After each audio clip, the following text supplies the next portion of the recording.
Hello, and welcome everybody out there in YouTube and D&D land. Before we jump into this session today, don't forget to like, comment, subscribe.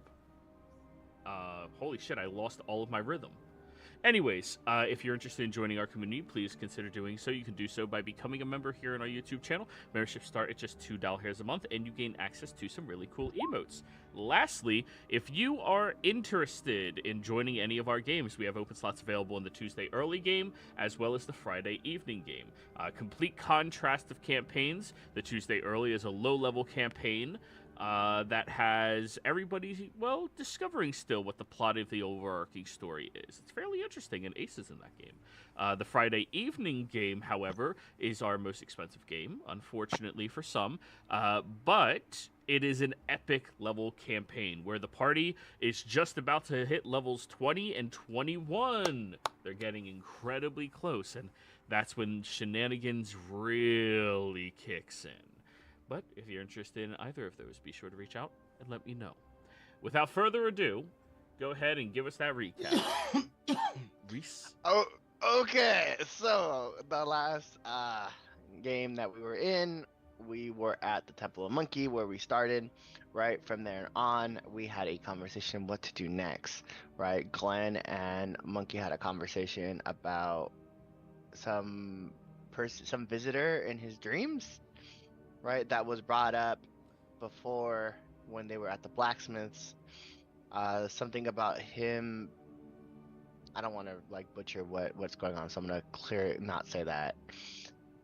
So after a brief conversation of trying to figure out what to do next, a letter arrived at the door. After a quick paranoid TSA inspection, we realized it wasn't a bomb, and we proceeded to open it.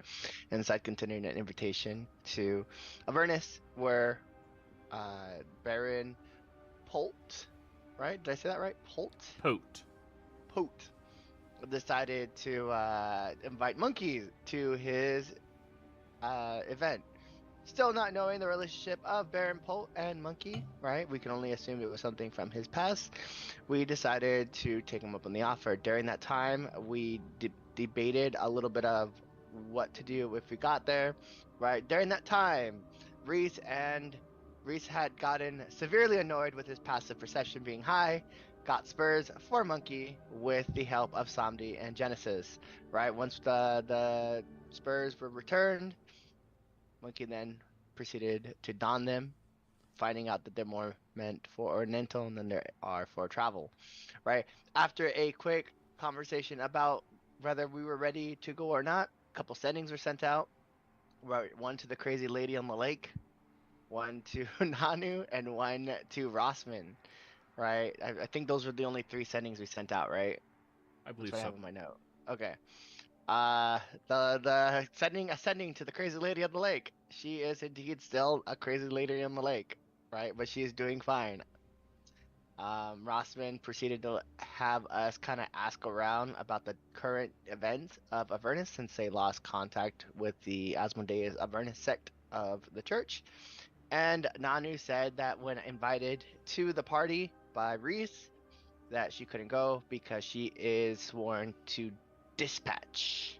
Right? That's the dude's name? Dispatch from Dispater from this. Dispater from Dis. So she cannot attend those because she would immediately have hostilities towards her. With that being said, we used the letter. After inspecting it, it was magical. It had the ability to teleport us to Avernus, right? In which case we would be protected while we were in his jurisdiction during the event. So we used the letter. We teleported to Avernus. We found out we were there a couple hours early before the event, but I think we were casually early, you know?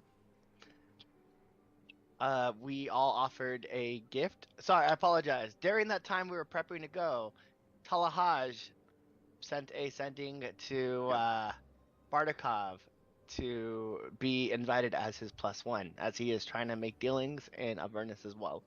With that being said, Bardakov decided to say yes. So Tal'Dorei showed up after coming out of, was it Somni's arm or was it Yes. Bardakov? Somni's arm, right? After the Somebody's crocodile hot and cold shedded arms. after the crocodile shedded some scales, Tal'Dorei appeared. In which case he proceeded to make various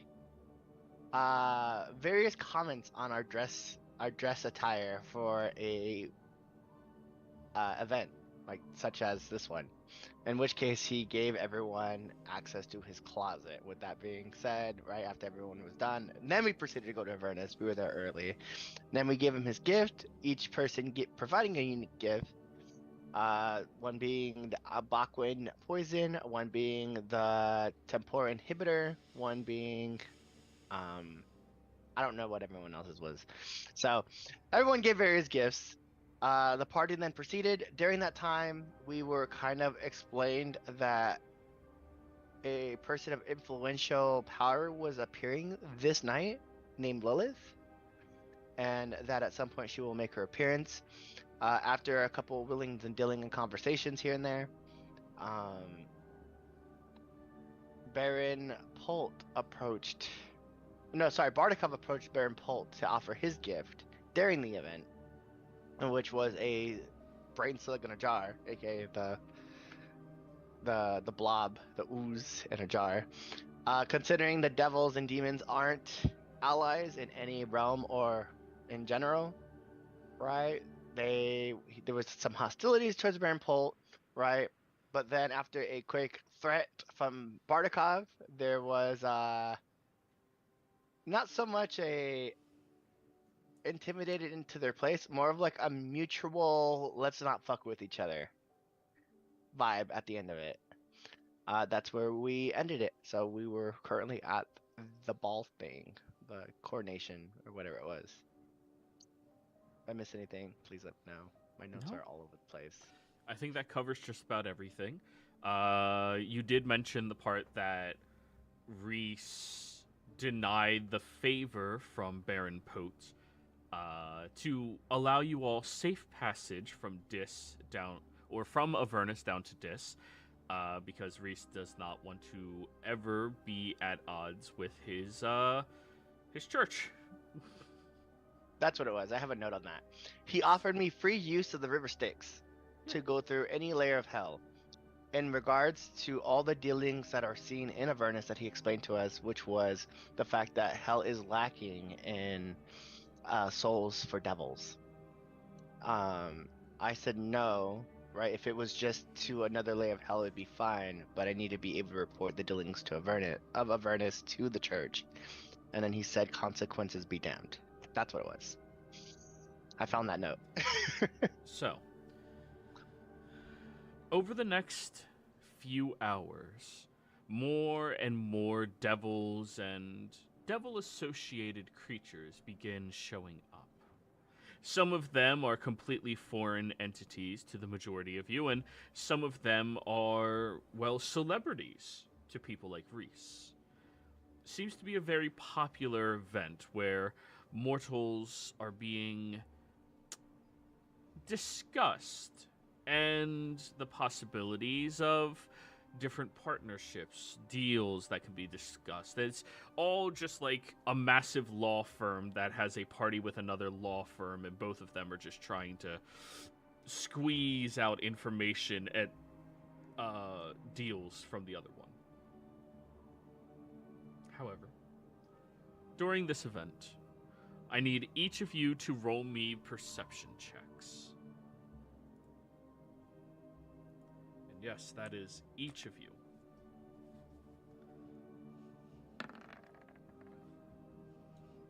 Yep. Yeah. I don't even know why I bother. But sometimes things kind of catch my eye just a little bit. Reese, I see you still have your same old look. 12. Jesus. I can give lucky. It comes with a cost. Damn. Well, that's how you get the perk. Yeah. Oh, that's unlucky. It's called funneled luck. Okay, so we'll start at the bottom of the barrel.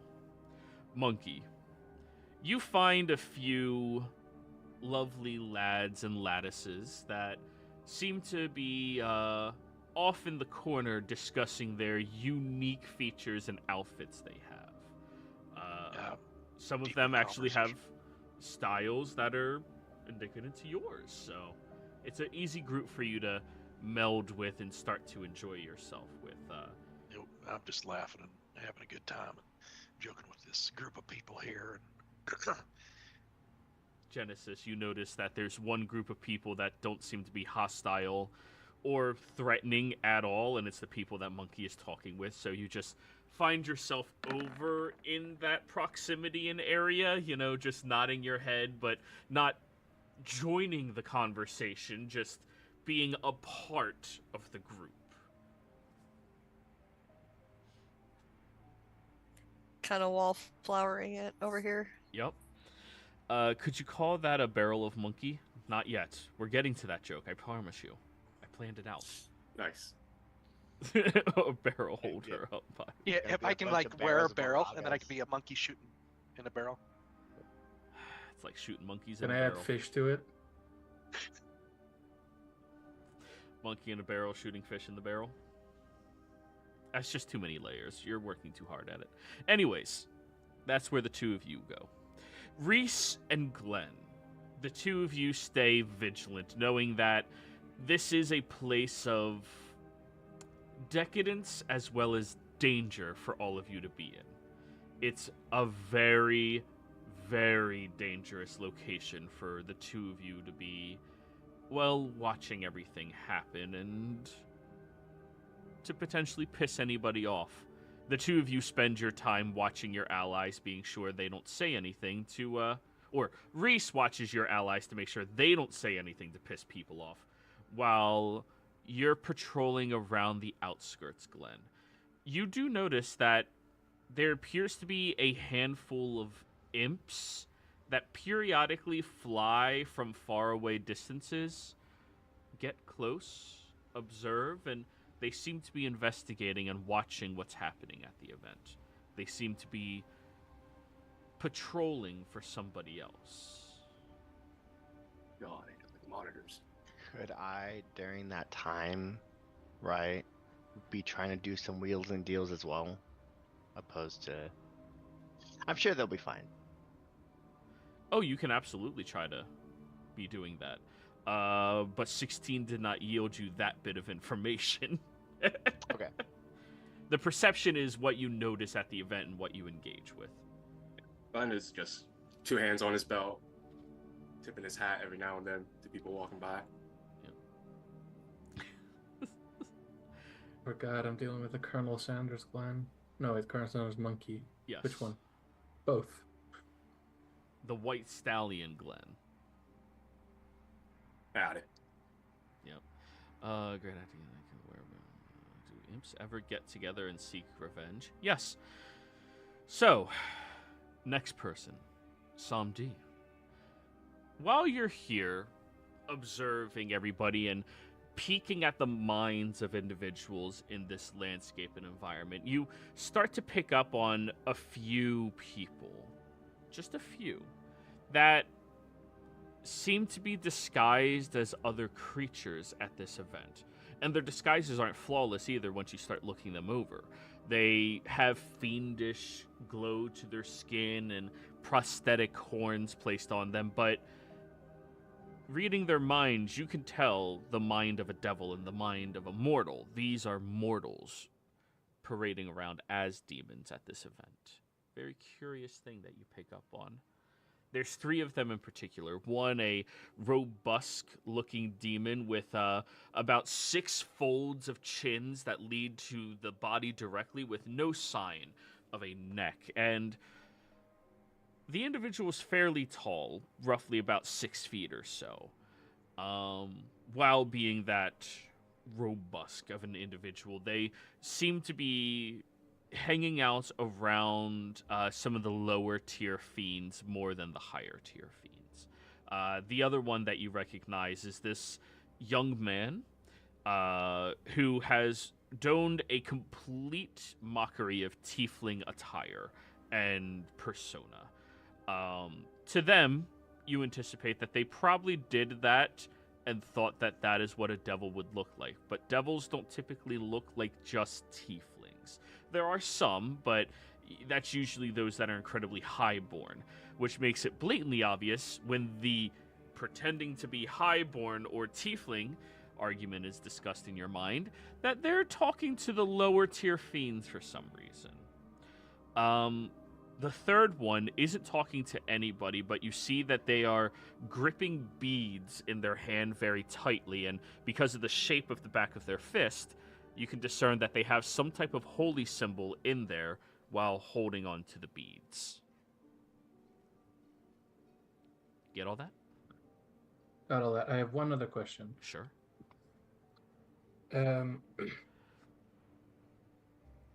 With my perception check, can I also get a list of devils I see here? Like types? Oh, menagerie. There's no lemurs, and the only imps are those that are serving, but there's every other assortment. It's, yeah. Unless you're asking that. No, your transformation is not devils. It's only, abominations or eldritch things, right? Aberrations is the... Yeah, is it's the only first. aberrations, so you wouldn't be able to do devils anyway, so yeah. Yeah, but if I ever get True polymorph. Okay, there's no Baylors here. There's no lemurs here. Pit fiend, you mean? Demons. In my world, Baylor is a rank. It can be a demon or a devil. Oh, okay. But yes, no pit fiend either. Actually, no, there would be a pit fiend here. Absolutely.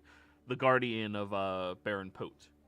Yeah, their main home is Avernus. Yeah. Makes sense. well, if I ever get to level 20.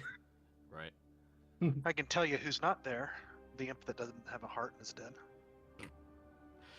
And then for the person who hit the big DC, Cornwallis. Jeez. Yeah. While you are there, you notice this chill that goes up the spine of every single devil in this room. You see them all react that way, and despite that, nobody else, or nobody turns and looks. Nobody gives any signs of acknowledgement, but you can sense a presence of an individual that is God-smacking. You rotate your head over, and there's this beautiful, deep, black-skinned woman with her hair tied in this massive bundle of braids, and her entire skin has these cracked etchings all the way down it. You look over at her, and you can see that the devils did not acknowledge her presence, as if it was a command by her that nobody look directly at her. Hey? But she notices you looking. She locks eyes onto yours. I need a charisma saving throw. The blessing of a low perception and the curse of a high one. Does Cornwallis experience attraction towards other beings? I don't know that Cornwallis has a lot of experience with it. But Cornwallis, does he? Yeah, he would. Okay. Would that be towards females? Yes. Your heart skips a beat when you look at her.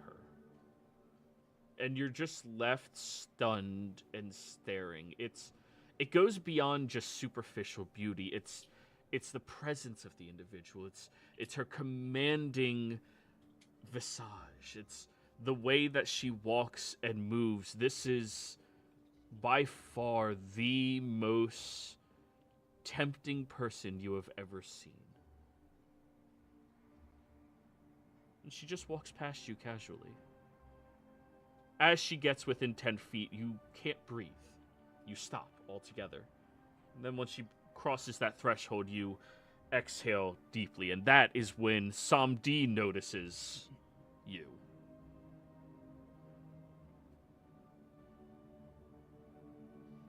I'm gonna wander over to Samdi.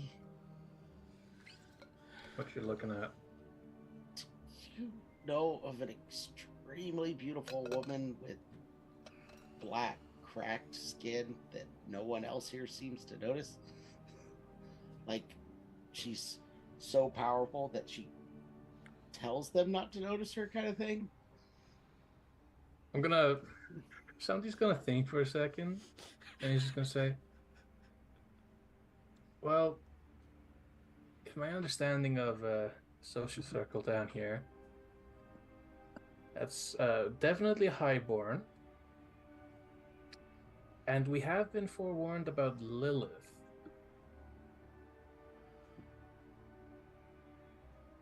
And do I perceive her at all?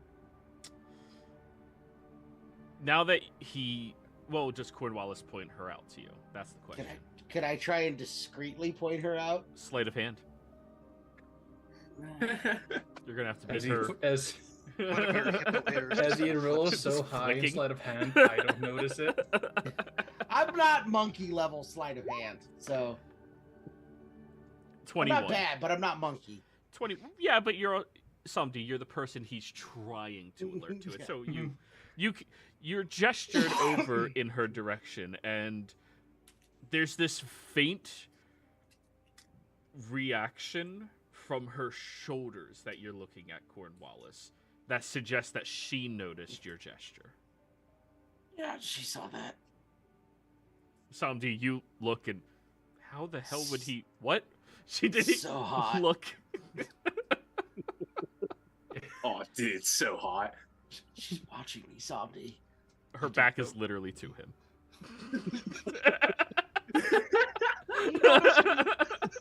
She still saw me. She's looking at me. She just doesn't realize it. So Sandy is like looking back and forth, and he I says, love her. I'll speak to Cornwallis mentally, and I'll say, of all people, I thought you would understand. They're just pink, fleshy things. How do you find this? Well, Wow. skin's ebony, so. They're just fleshy things. I don't think she falls under that category, Somdi.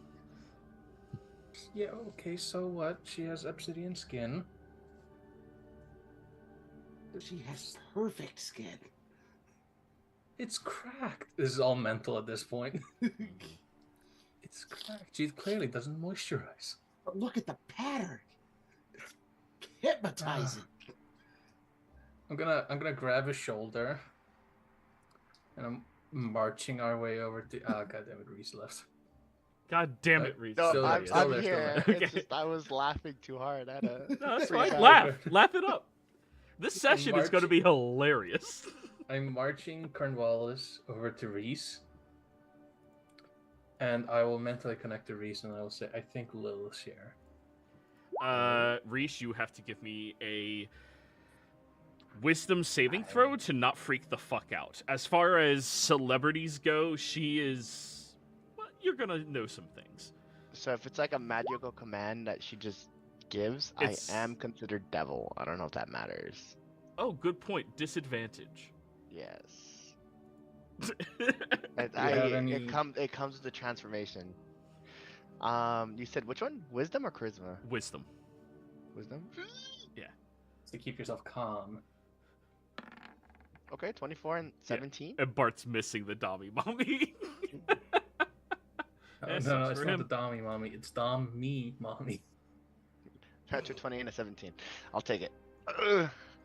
So, when he says that, you're in the process of analyzing somebody else's mind. So, yours isn't as fortified as you usually keep it in situations like that surprise you as you're drinking and just spit up a little bit inside of the glass, and you immediately start snapping your neck, looking, and then calm yourself as many of the other devils all notice that moment of weakness for you.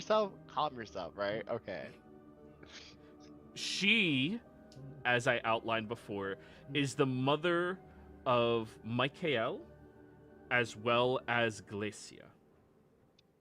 She's been one of the ones The I've been looking first for. and second born to Asmodeus himself, the Lord of the Nine Hells. She is referred to as the Mother of Devils, the first fallen angel. Debatably God, but there hasn't been any hard confirmation to this. You also know that she is among the most dangerous creatures in all of the Nine Hells to ever deal with. So intimidating that your church directs you not to, because Asmodeus, though he does not express any feelings of adornment or love towards the mother of his children, he is incredibly protective of her ever siring another spawn that could rival his children. Okay. Cornwallis, I think you should go for it. I'm just kidding. Donkey reaches a hand to smack Reese, but stops. She's YOLO. so beautiful. No one hits on her. Go for it. Go for it. I don't. I point towards my head for a second before I to let Somni know about the mental mind speaking to Cornwallis.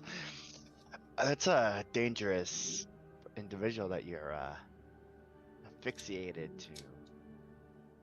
I mean, nothing stops you from approaching her. Just understand the consequences of approaching someone of power. No one else even will admit they could see her. Are you trying to talk in your mind? Yeah, I'm I'm trying. just looking at you. I I'm have just no looking at you idea like- that you can't talk to my mind when Sony can. This is great. I'm going to be playing operator here, just like disconnect from you, incorrect, and and in the Okay. three-way conversation, I will also relay, Reese, I brought you over to him so you can get him off of this fixation. The Pit Fiend, the Baron, and two other high-ranking devils here notice the surge of psionic energies in your guys' area. Oh shit. They have spell sight. Remember that mechanic. Oh, good. That's fucking dope. They can't read what you are saying unless they can, but they notice the surge of magical energies happening over there.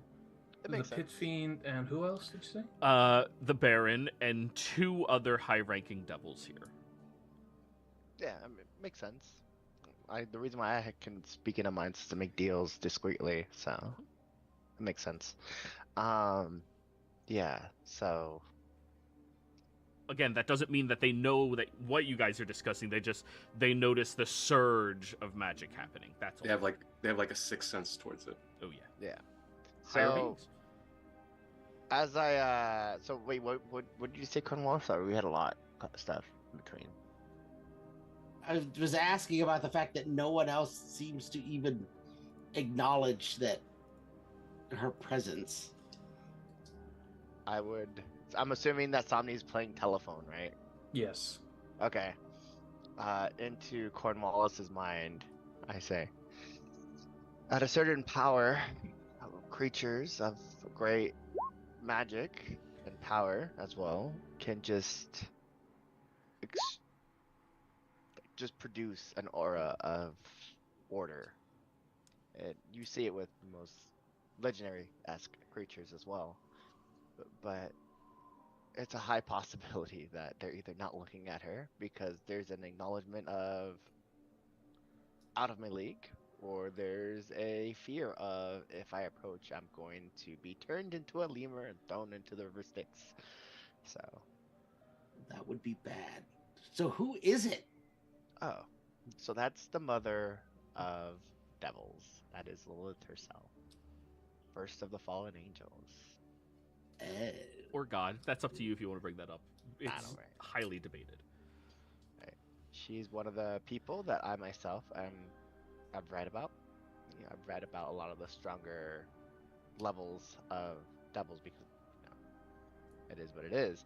But just be aware that if you go towards talking to her. I'm not gonna say no, right? But you'd be a target of every single fiend in this room. And unintentionally would make yourself the center of attention. Anyone she talks to is going to be the center of attention. While this conversation is happening, you see that one of the humans that, the masquerading mortals that Samdi had recognized, the tiefling pretending one, laughs very loudly at a joke that they clearly don't understand. And when they lean backwards, they accidentally touch her, and then they just disappear. There's no signs of any type of spell being cast. There's no burning sensation. There's not even a intense smell of brimstone. They just disappear. Poofed. I don't know, Cornwallis. I think you should give in to those urges, freedoms and whatnot, you know? I think seeing that guy disappear just for accidentally touching her puts a little halt on Cornwallis. Are you sure? Reminds him a little too much of what happened on the ship when he was younger. And he realizes he is well out of his depth again. And I think he retreats. I think I see him pulling back a bit, and I go, you know, do you seem like you're disappointed that you can't go to me? Cornwallis seems more terrified than disappointed. So bad I want to push him towards talking to this individual.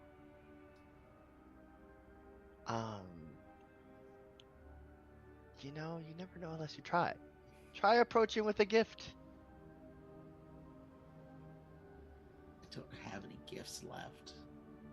I give him the... Where's it at?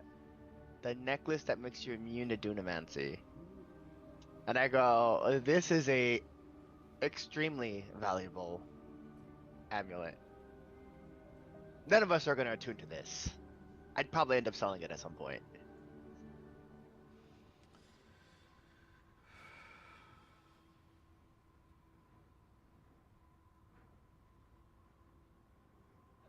A creature, a person that powerful is too much, beyond what I can handle. Okay. And, well, I'm sorry. You shoot yourself short that way. I choose to see it as survival. sometimes we survive and we don't know why. I think we're drawing a bit too much attention to ourselves now. You do see that several of those devils I mentioned before have adjusted themselves to keep an eye on your group. Not looking directly, but the three of you are fully aware that they are all watching you. You know, they probably think that we're making a deal right now. I tell him in his mind. So do me a favor. Shake my hand like we just made a deal. And I put my hand out. I'll shake Reese's hand. Reese, deception check with advantage. Thank you. You're being helped by Cornwallis. There it is. Deception. Let's see.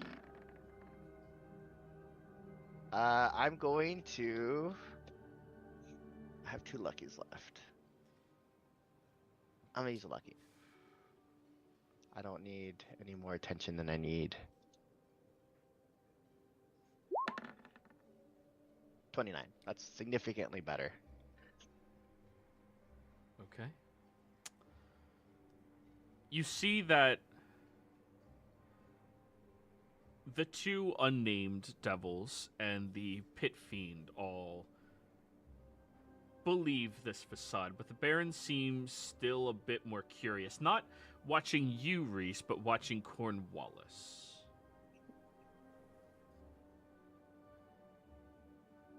In Cornwallis' mind. Unconvinced would be the proper way for me to describe him, unconvinced. I tell Cornwallis in his mind, just make sure if anyone asks, just be like, we're working on a partnership. Which is technically true. And then I chill, and I keep an eye on Lilith passively, just to see if there's an opportunity where someone would be able to approach her in a calm manner. Roll me. Oh, go ahead. Roll me a religion check. Go ahead, Samdi. Yeah, after this all happens, I just walk away in a bit of a what the fuck just happened sort of vibe. And I just proceed to raid the snack bar. Perfect timing for that. Because, Reese, there's certain rules of the hells. And you know more than anybody, rules are never broken in hell. They are the embodiment of law and consequence of that. There's certain rules when engaging at a dinner party. One of those rules is if somebody is at the public area for retrieving food, then they are open to discussions and to be talked to.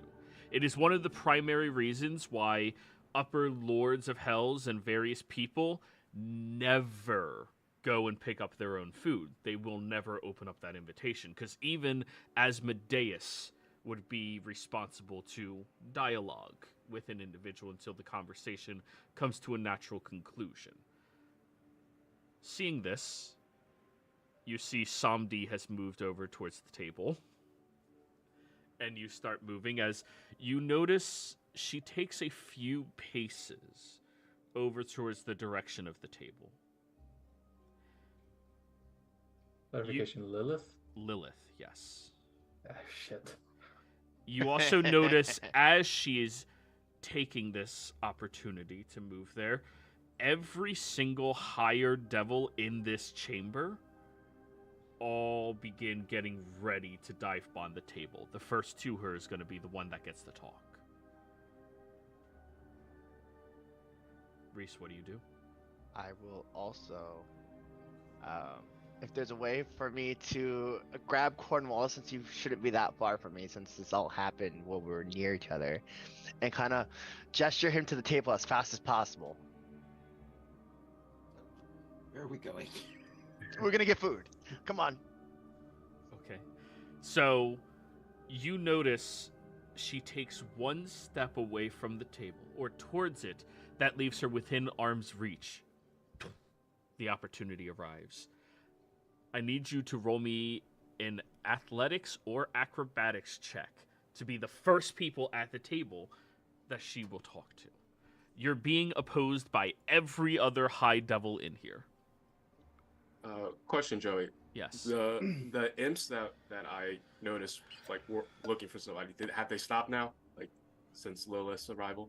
One has, but many of the others seem to be now watching everybody else, and they have also grown curious around the three of your allies in the corner.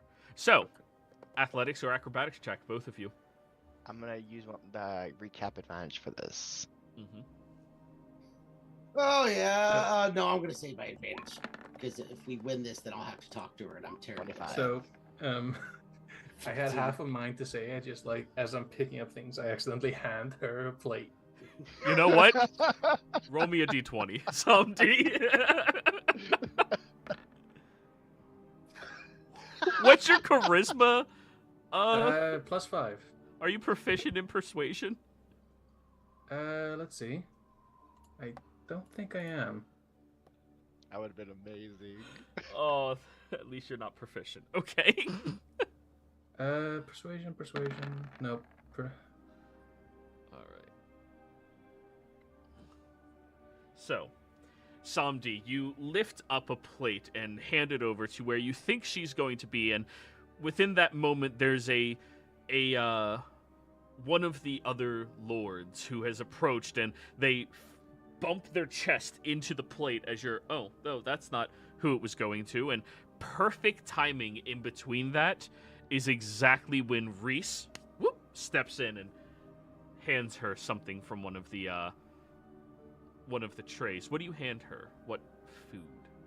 What was the food on the table again? Oh, there's so Deviled many. There's eggs. the fiendish deviled eggs. There's the Stygian stuffed mushrooms, the Hellfire jalapeno poppers, the Brimstone bruschetta, Avernus asparagus wraps, Beelzebub's baked brie, Malevolent marinated olives, fiendish fig and prosciutto skewers, diabolic dragon fruit salsa. Must I go on? What's the dessert looking one? Diabolic dragon fruit salsa, I hand her that one. or the succubus stuffed grape leaves. Let's go with the first one, not the succubus grape leaves. Was that stuffed by succubuses or stuffed with succubuses? Great question. But yes. That sounds he's eating it. I have Cornwallis with me too, so that's why I was like, It is a mixture of abyssal rice, succubus scented herbs, and minced infernal lamb. Really good shit. then that one. There you go. Hand it over, and there was one devil who was about to beat you to it, Reese, if it wasn't for Samdi's mistake of handing a plate to them instead of her. But also, he's gonna die Samdi almost hard. beat you. He literally missed it amazing. by, like, what, +5, so 23 to 25? Yeah, he just barely underneath. That would have been perfect. She'll look at you. Give me a charisma save. Normal. Is it a charm effect? Of sorts, yeah. Okay. Elvin. Oh, dude, you need a nat 20. Oh no. Believe it or not, Lilith has a very high DC. No. Shocker. 21. Oh no, Reese, I was looking at Cornwallis needs a nat 20. Oh, Sorry, he only has a +1. 21, that's not gonna do it. Your heart skips a beat in that moment, Reese. I'm gonna use my last lucky because I can't be charmed for this. I don't know why I put Stop advantage on it. eating, you ass hat. You can ask Monkey to help you. 29. That is success. That is a success. Nice. I have monkey's blessing. You're right. I'm saving those. Her eyes lock onto yours. And you feel your heart skip that beat, but that is just a reaction to witnessing the most beautiful person of the 9 hells and the most arguably influential person of the 9 hells. She'll look at what you offer. Succubus scent. You dare to appease my lustrous side? Yes. Resan, Your Highness. And I gesture to the food. I figured that more of a dessert would be appropriate Roll me a for this sweet encounter. Roll me a persuasion. If I were to try and silent cast, can spell sight see silent casting, by the way? Yeah. They can see a spell being cast. Yeah, this is the one time sorcerers become... Okay. 34. She'll take the plate. So what does one branded by my ex-husband wish to talk to me about? I am a follower, not branded. Oh wait, you're talking about the Mark of Damnation. I'm here to A, strike up a conversation, and B, introduce you to my ally who has had his eye on you since you entered. And I gesture to Cornwallis with my shoulder. Yes, the Gith. He's been watching me despite my status. He's powerful as well. There's a reason why I work with him. She rotates her head over towards you, Cornwallis, and you just instinctually look away. just grab a plate of something. Oh, yes, salsa. Hot! Just... He's also shy. But I would, what brings you to this establishment? How are you this fine evening? Small talk is not something that I engage with. I came here for the same purpose as anybody else. To see what destruction I can cause, as well as what sows of dealing I can contribute to. What are you specifically looking for? I might be able to help in that deal department. Nothing you can help me with. And How she'll would you look know? over at Cornwallis. Approach. If you're man enough to stare, then suffer the consequences thusly. Nice I do knowing you. one of these to gesture for the amulet that he has. It'll just like Amulet having a that I have. conversation with The a Baylor chronomancy next to me. energy. The one I gave to you before. I was like, you give this to okay. her. Yeah. I'll approach. I think that calls him out somewhat. Yeah. He's And now every devil in the room notices that she said that out loud. And I tap him on the shoulder and go like, you got this. If that's the case, I will excuse myself. But with that tap, I'm going to use Bardic Inspiration. Since it's not a magical effect. And she just sits there looking at you. Unbothered by the silence or awkwardness. You can tell that this is something that happens for her quite frequently. I will take the amulet that Reese gave me. I offer you this gift as a woman of such beauty should be given gifts on a regular basis. Give me a persuasion roll. I'm going to use my advantage because I am terrible at persuasion. This is what he saved it for. Yep, And you got that D10? I'm using that too. I can already tell you before I even roll. Oh, God. Oh, I already said I'm going to use it, so it doesn't... Oh, wait a minute. Before I do that, Thank you, Monkey. I'm going to... Yeah, I'm going to dig deep into thinking about all the stuff that Monkey says. Like, maybe Monkey was right. Maybe we should Yes. talk to Yes. Monkey. And I'm going to Maybe try the rolling toupee again. was a good idea. I should have went with the toupee. You adjust your non-existent hair I before sit you there speak. thinking, oh, yeah, toupee would have worked better in a social situation. Next time I'm taking him up on the bouquet, on the toupee. Thank you, Monkey, for the toupee idea. Oh my God! oh my God! The toupee is worth 1 point. Oh my God! This is me to a T. Single-handedly 10. just Ten. cratered my religion. Thank you. Yeah. I don't have lucky. I don't have any more lucky. I just for you destroyed either. your religion. There's a mental backlash from Santi that's just him laughing. I think at this point I just used nature's veil to go invisible, even though I should know that she can see me. Anyways. So you hold the amulet up and your hand is so shaking that you accidentally drop it into the bowl of salsa that you're holding. Get beautiful. Oh. Charisma save, Cornwallis. Got him up. Too beautiful. Christmas Eve, he's gonna start crying. Oh. Cornwallis collapses to the ground, unable to breathe, and just rocking back and forth.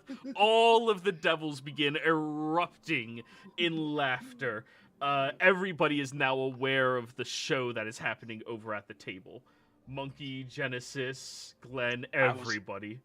Thanks, I was in the Reese. middle of a story with these people over here doing my sleight of hand And and he's- shadow puppets. He's Yeah, that's- absolutely just hyperventilating right now, and he's not catching his breath. He's turning blue. So all of you notice Santi is also laughing, but he kind of stops. Oh, fuck. And he's going to begin walking towards Cornwallis. You're a few paces away. Remember, you were almost about to hand her food. Yeah. And I'm just gonna slap him on the back of the head Mm-hmm. Cornwallis, do you consent to magic right now? I don't think that Cornwallis is in a place to deny it. So I don't think he's in the mental capacity to stop you from doing whatever it is you want to do. So yes, consent, Salty, is what I get to. You are being polymorphed, and I am polymorphing you into a turtle. And I'm going to pick you up. Do you just imagine he's gonna just retract into the shell? And as all turtles, you have no concern with anything in the world. I'm going to bow, and I'm going to go back to the food buffet holding the turtle. Now, Samdi, you have no attractions towards other people, correct? Essentially. Okay. You look at her and you can just pardon yourself naturally. Not yet. Wow. Turtles. Wow, Your Highness. You do that often to people? Only those weak of will. That was impressive. I can respect that. The amount of power you presume. That is not a glimpse of my power. That is a glimpse of me. The woman behind the power, of course. Highly respectable, then. What is it? Does my ex-husband wish to try to convince me to sire another heir to destroy his abomination? No. Actually.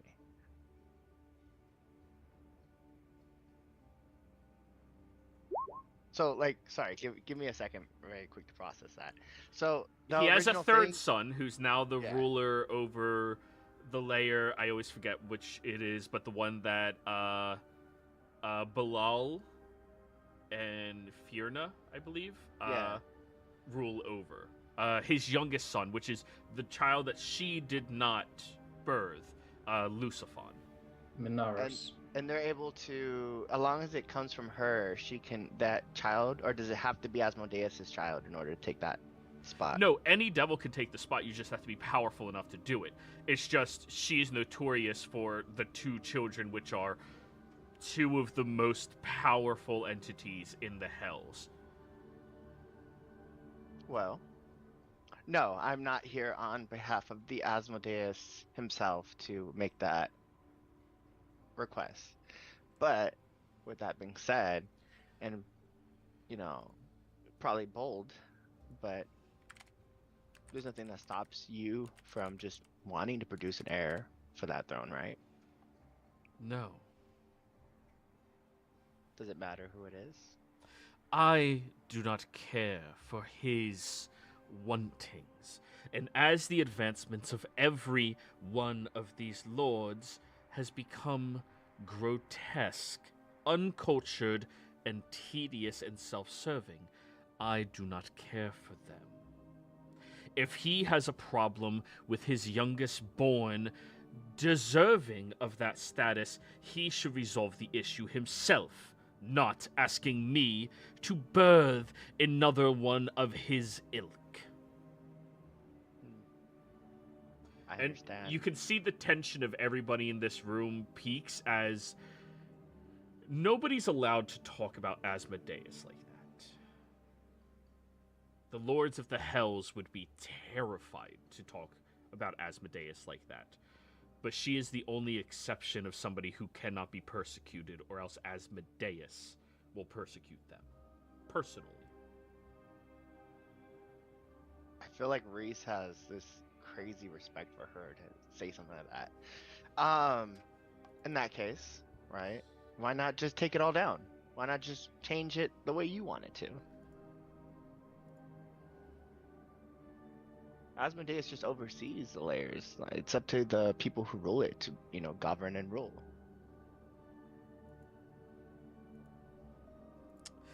I do not care for that. I do not care for any of these gestures. And I do not care to spawn another devil.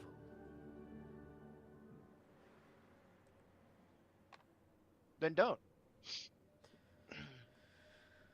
I mean, so there's this guy named Monkey. He talks about freedom. Why not just, if you do have an heir, raise them to have a whole layer of freedom? That is not how my kind work. Greater devils do not possess freedom.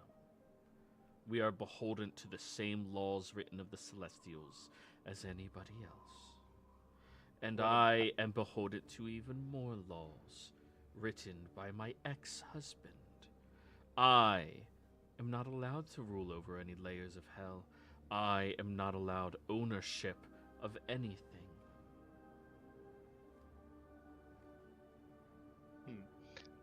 So it's like the fun fact.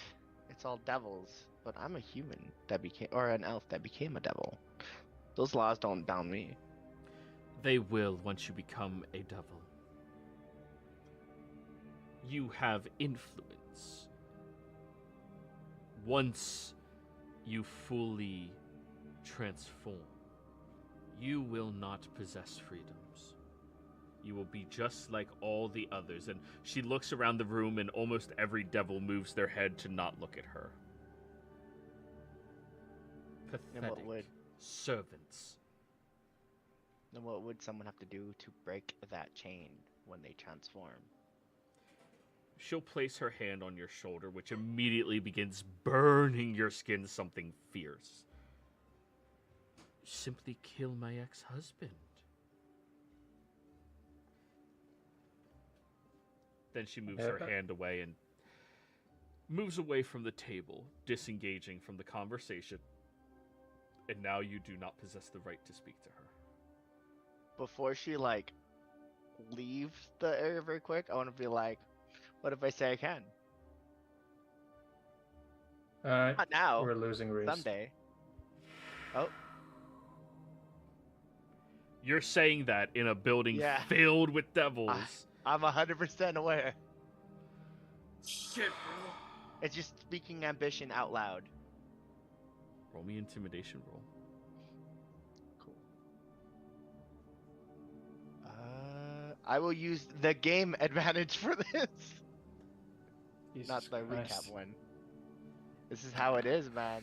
Assert your dominance. I'm going to, just to be on the safe side, ask a monkey to help me spread freedom amongst the hells. Since his area is freedom. Please. Please. 35. Woo! There's a big difference in asking for freedom and asking for other Liberation. things. Liberation. My Reese. justification for the dice rolls. To Reese, this is freedom. 35. Reese. There's the ever faintest pause in her step before she continues and walks away. Every other devil in this room, though, Reese, now has taken a personal interest in you. Alright. And you know you are no longer going to be safe when this event ends. Sweet. God damn it. First part, now me. This is gonna be great. And I'm still with that other group just making shadows, telling my story. Sandy is speed walking over to Glenn and Monkey. Genesis as well, sorry. Oh, where'd you get the turtle? This is Cornwallis. Oh, you guys saw everything that happened. There was no option to look away from her presence when she's making it known. She is the center of attention. You're just I'm a drawn turtle. to the amount of power she has. Gotcha. But turtles It's don't like give a a train fuck. wreck. You know, turtles are unbothered by the world. Yeah, I would say I was paying so much attention to that I didn't see Zombie turn Cornwallis into a turtle. Okay. I'm like a stage hand coming in to drag something out of the shot of a play. And as Sandy does that, I'm saying we're fucked. Reese is barking up a very angry tree right now. Yeah. Should we like make like an early exit or something? I feel like that's. I don't know. We're safe right now because there's the situation, and we were promised that, and that is the one thing you can get out of a devil. It's the written contract, and we don't have it written because it burnt up in smokes. God, they should really do something with that. You see, he's like pacing back and forth, and he's constantly twitching. Wait, Reese is drinking wine. do you have a? You still have your big spell capabilities? Like, are you able to get us? I can't teleport us out until I get a rest. So I got in here. Worst comes to worst, I can transform a few times. But I doubt a Titan boa is going to do much in hell. Yeah, I'm ready for a fight like any day, but this is a lot. Yeah, I look at the menagerie we're surrounded by. Maybe we should make an early exit while everybody's still trying to enjoy the party. There's Well, we're not. one pit fiend and a baron. Wait. If I remember correctly, Joey. Yeah. This party lasts a while, right? Sure. I mean, you don't have a specific timeline, but they did say there's going to be a full party, and it hasn't slowed down its pacing yet. Do you speak Infernal? I do not. Then you Everyone can't that does. quite place how long the party is going to last. Can I ask if Genesis has picked up on that as a person that speaks Infernal? Sure. Genesis, insight check. Meanwhile, I've gone back to my story because Lilith walked off, and I'm making a shadow puppet of a big circle with like 2 or 3 little things sticking off the top, and these little 2 tiny, maybe legs just dangling and kicking back and forth as I'm telling the story. Every now and then the shadow Santi passes by as he's pacing. Mouth opens, eats it, keeps walking. Nice. Anyways, Genesis, 21. There has to be a toast. At the end of the evening, the host will give a toast to the best deal that was struck all evening. That toast will be a very clear signifier that this party is over. So you have to leave before the clinging of a glass begins, because they could technically say, "End a toast, good night," and then it's game on. So you need to leave before he decides to toast. There's no idea of when that's going to happen.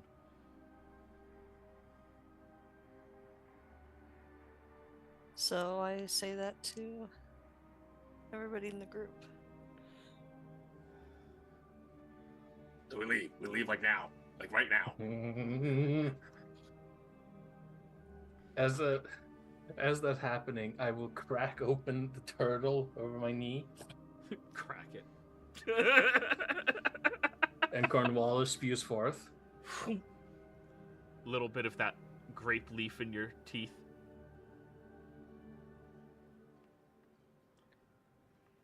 You're muted, Cornwallis. Can we leave now? Yes. Reese, as you are standing drinking wine, everybody else in the party notices the Baron is going over towards the tray of flutes of champagne. As Just tapping Monkey on the shoulder. Yeah, like we gotta go. We gotta go. Oh, right. Thank you all for such a Care wonderful monkey, time. it was fun time. Yes. Yeah, we'll see you again. You did a little legs. You did a little legs. as Santi is hustling, he will mentally connect to Reese. More specific, come with us or don't. Your life is forfeit if you aren't. As I'm talking to some like poor succubus person, I'm just like, so anyways, I gotta go. And you all watch as the Baron begins stepping onto the stage where the band quiets. He raises a knife and all of you group together. Ting. Ting. I'm not the one getting us out of here, so. Yeah, how the fuck are y'all leaving? Say it. I'm All gonna right. Take an action and see if I can sense any kind of portal within a mile of us. Within a mile? Oh, yeah, there's one directly underneath you. About 800 feet. So how the fuck are you guys getting out of here? He's about to strike it the third time. I'm going to... When we looked out the windows, right? So I was going to say, when we looked out the windows earlier, right? Were we able to see outside? Yeah, it's a wide open landscape. Right. So in the very distance, as far as I was able to see, I'm going to use the teleport spell and teleport us over there. Where I saw in the window. Wait, none of y'all have plane shift prepared? No, I don't plane shift. I have plane shift. I used it to get here. You didn't. Oh yeah, because the envelope was the tuning fork. Yeah. So I mean, my only plan was to push everybody out the window from the top of the tower and cast Featherfall. That's all I had. That's all I had. Okay, so We probably should have moved to down the hallway to where the bathroom is. all right, so all of this is happening in tandem. Okay, drag yourselves onto the map. Roll me initiative. Oh Lord. Lovely. I know we're all freaking out. He was about to give a toast. This is crazy. All right, now that where are? You're about to die, man. Nah. Why can't I find? Speak ambition out loud. So what did I get? What did I do? I don't remember how to move myself over to the map. 22. There you go. You're on the map, Monkey, right there. All right, thank you. Now I'll split my chat back off again. Guys, Okay. come on. 12. And, where Not is my that? day. There I am. Okay. Oh, I don't have to click myself for initiative anymore. I forgot. Do. Oh, I'm not GQ. I'm here. I just got called real quick. Roll initiative. Drag yourself onto the map.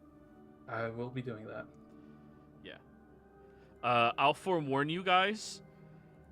There is not going to be an actual combat map, because if they catch you as a swarm, your party is dead. Yep. Or captured, depending on what they wish to do. There's not a way that you guys can fight one of the Barons of Avernus, a Pit Fiend, 2 other almost Pit Fiend level devils, dozens Bunch of of imps, others. servants. There's not a winnable fight. If we had Bart, maybe no. If you have Bart, he can one-shot one of them, but even he's getting ripped the fuck apart by everything. We're gonna run out of gas eventually. Yeah. And they So don't I'm run gonna- out. You're on Avernus. They don't run out of devils. Oh, clearly is that they do. everybody? Think so, unless I'm not on the initiative. We studied Genesis. Genesis. Genesis, Yeah, your token is over maybe, here. Just select that, and on your character sheet, roll initiative. I actually think you don't need to click on your token anymore. Yeah, you don't need to click token anymore. Well, I do. I keep forgetting about that because DM still does because Right. it's fucking. That makes sense. All right. So, everybody. Everybody clap your hands.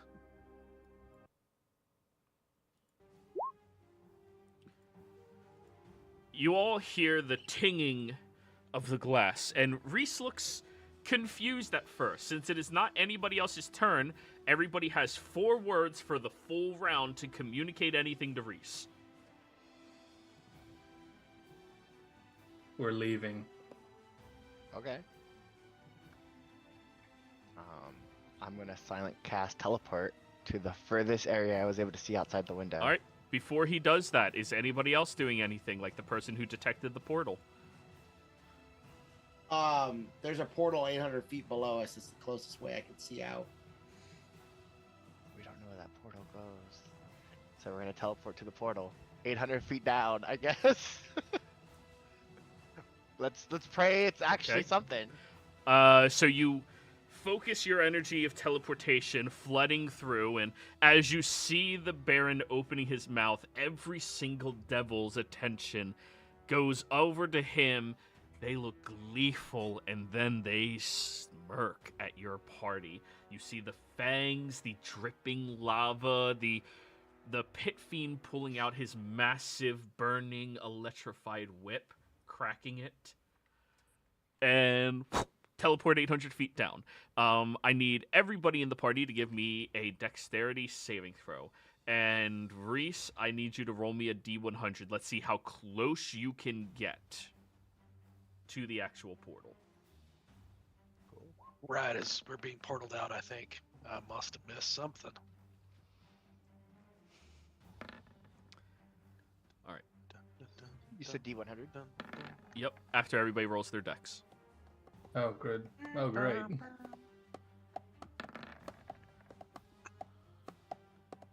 3, 4, 5. We're missing someone. I didn't roll a dex. Well, damn, roll. Oh, I thought I No, haven't just rolled a you. 100. No, you. Everybody rolls a dex save, and then you roll a D100. I apologize. You're Dex save. 19. Perfect. No, 19. Samdi and Genesis, both of you, as he teleports you down, you end up slamming into these walls, and you see that you're at these spiral stairs and just begin falling further down, descending roughly about another 100 feet. Or 50 feet down the stairs before catching yourselves.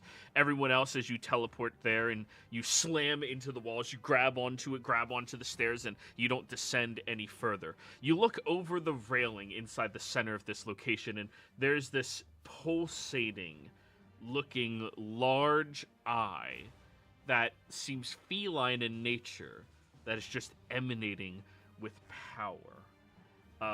You're about 45 feet away from it. So there's the tower around you, right?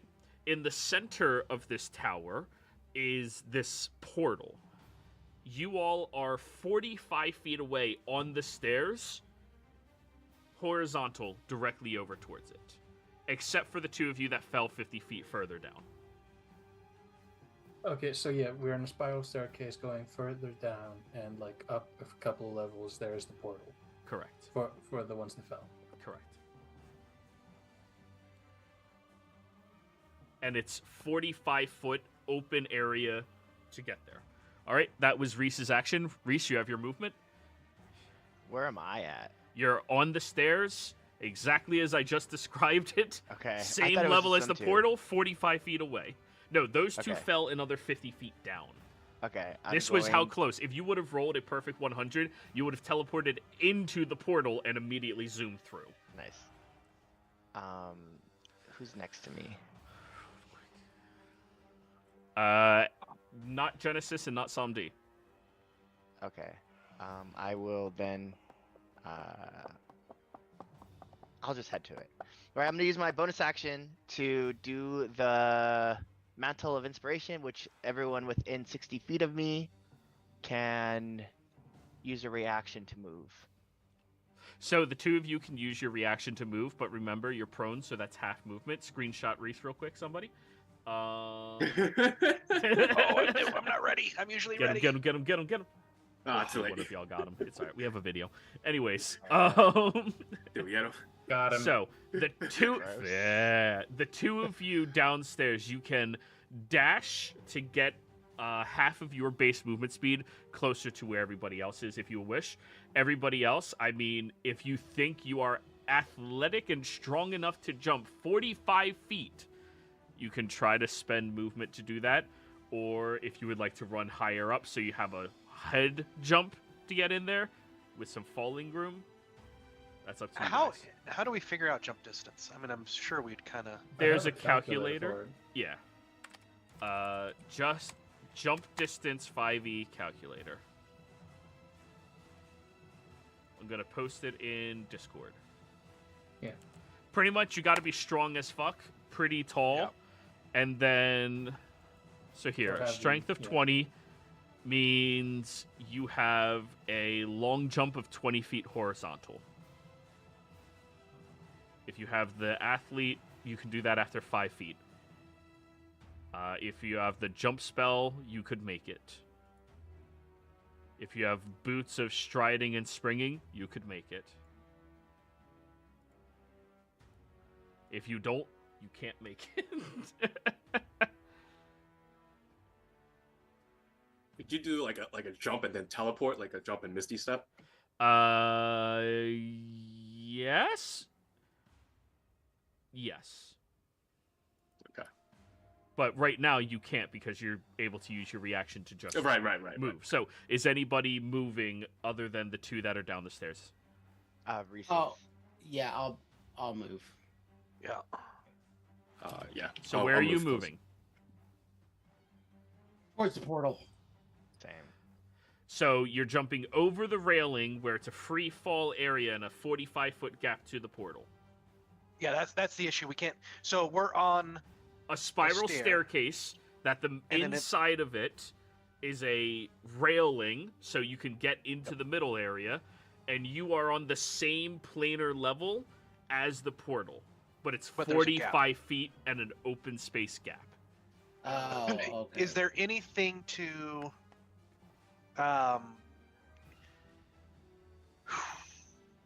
if we were to use a grappling hook and a rope, is there anything that the hook could hook onto? Railings higher up, because the spiral goes all the way up to that top Yep. area you guys were at. So we 800 could try to feet. grab it and then maybe try to swing and then maybe let go, and then either go into the void and abyss or make it. Okay. So So I'm gonna move as close to the jump as I can, not make the jump this turn, and that's where I'm gonna end. okay. Now, Nope. just so you guys know how D&D physics in general works, you guys are currently at that same plane level.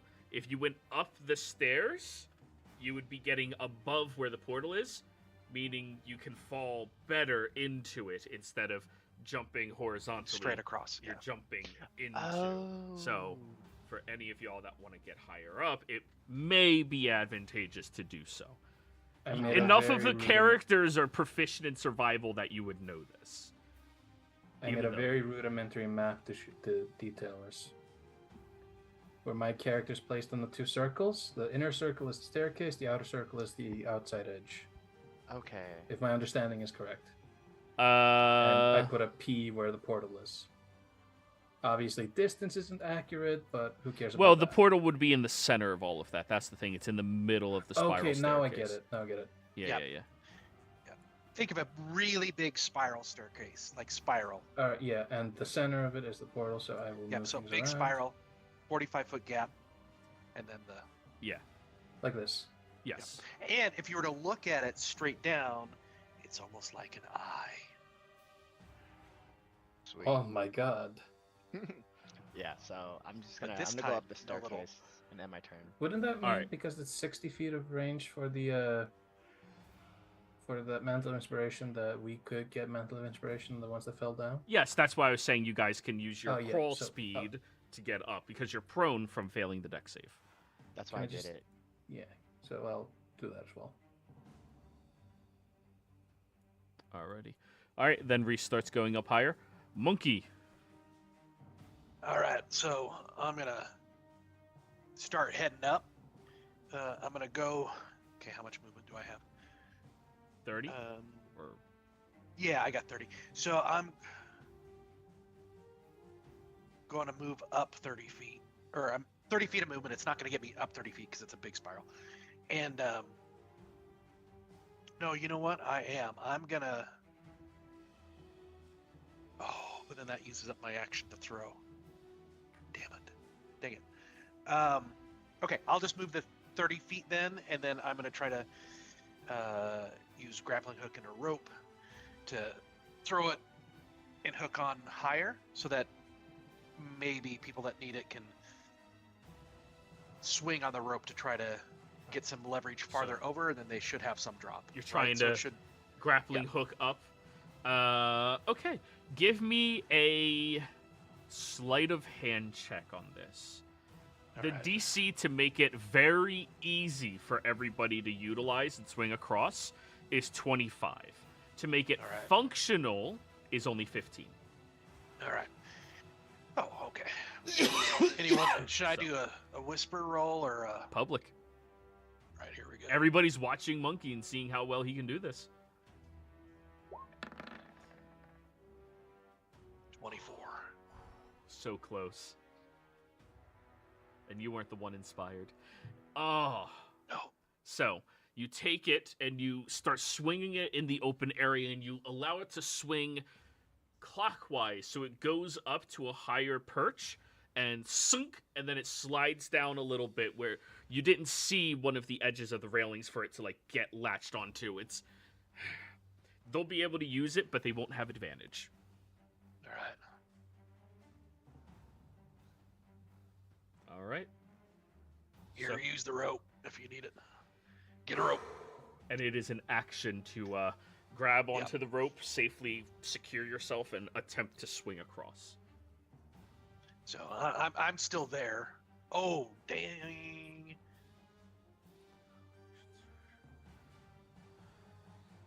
Yeah, that's fine. I was wondering if I should have made myself big first, but that's okay. That might break the rope. Grab the rope. Actually. Okay.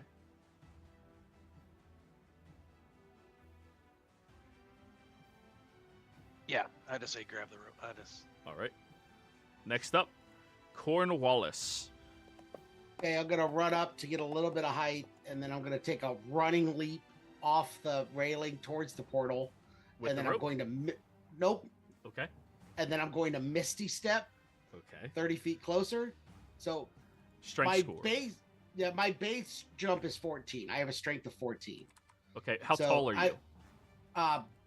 7.5 feet tall, I think. That'll help. 7'7". Yeah. So I'm just looking to like full jump and then teleport myself right close to it so that momentum just kind of carries me through the portal. Because I climbed up higher, so I you get some climb momentum. 30 feet higher, so Yeah. you're above the portal. All right. Roll me an athletics check.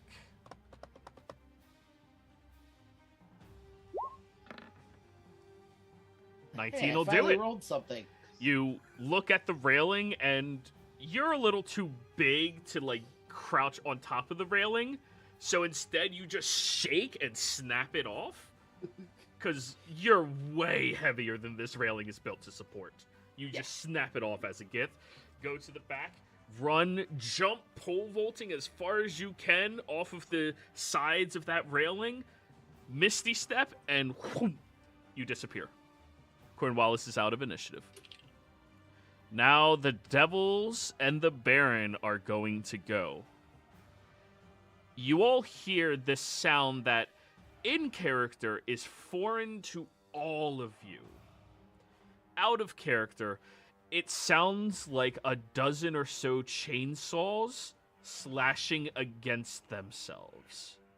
Begins ascending up the stairs towards you all, as the Baron's security is now chasing after you from down below. You look down, and there's this whirlwind of these serrated, bladed chain devils that have all of their chains spinning around their bodies, clashing and cutting into one another at this incredible speed. Even as they touch against the stony exterior of the wall, they use that as traction to crawl up it faster, with all of these chains that rip through the incredible stone architecture as if it's simply just bark on a tree. They're moving incredibly fast. All right, Genesis. You are currently prone, and you are currently 25 feet away from being on the same level as the portal. Like, same height as the portal. Didn't they have to use half their movement to get up because of the reaction I thing? wrote it as half their movement crawling up. It mathematically okay. comes out to the same exact thing.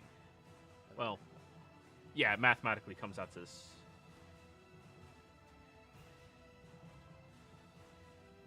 No, you could have stand with it, and then you would still have 30 feet of movement, but then you're still 50 feet away.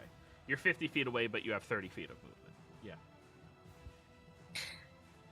I don't know if this is like a waste or overkill, but can I use the arcane gate thing to just get me to the portal. You open up an Like- arcane gate underneath you and Sam D. Yeah, just to get us to the portal. That is absolutely not a waste. It's You- an excellent. You use. place it directly above the portal. I So- thought we were further away. You guys are no, you're far enough. It would take you multiple turns, and those chainsaw devils would have made it up to you. I made these creatures when I saw Chainsaw Man. It's hilarious. Anyways, Sam D, as you're standing up as well, getting ready to move, you see this door open up underneath you and Genesis. The two of you fall through and go through the portal.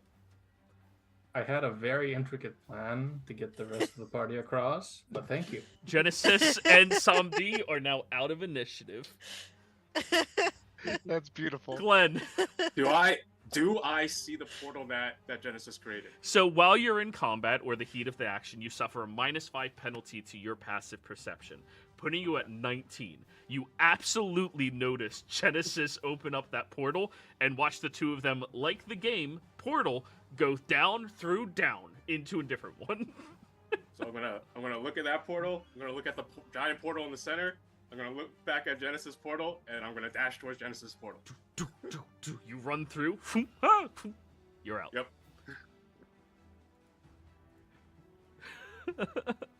Reese.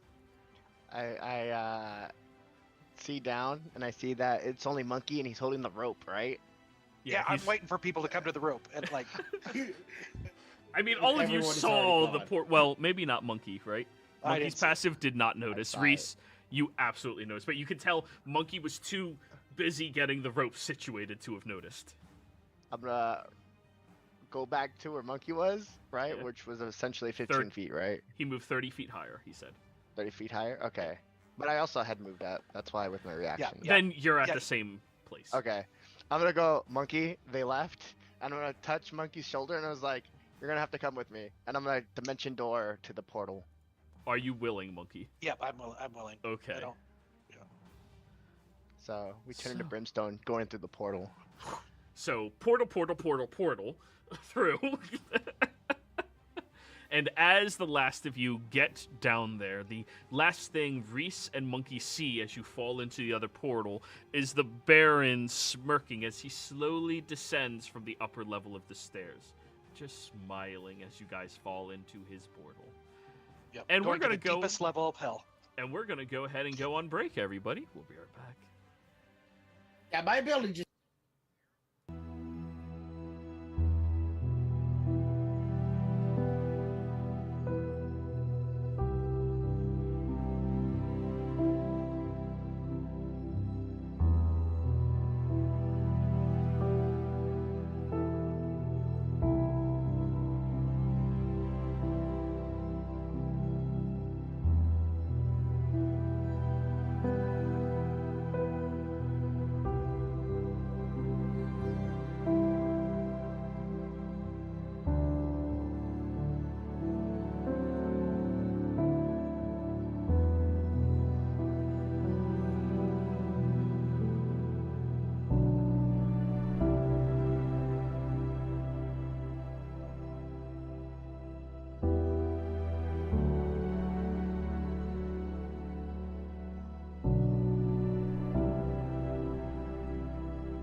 Wrong one.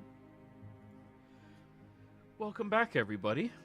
So, where last we left off, the party had hurled themselves into this random portal that you just came to the realization Cornwallis knew about here for some reason. Not knowing of why it was safe, why it was, or if it was safe, or if this was going to be dangerous.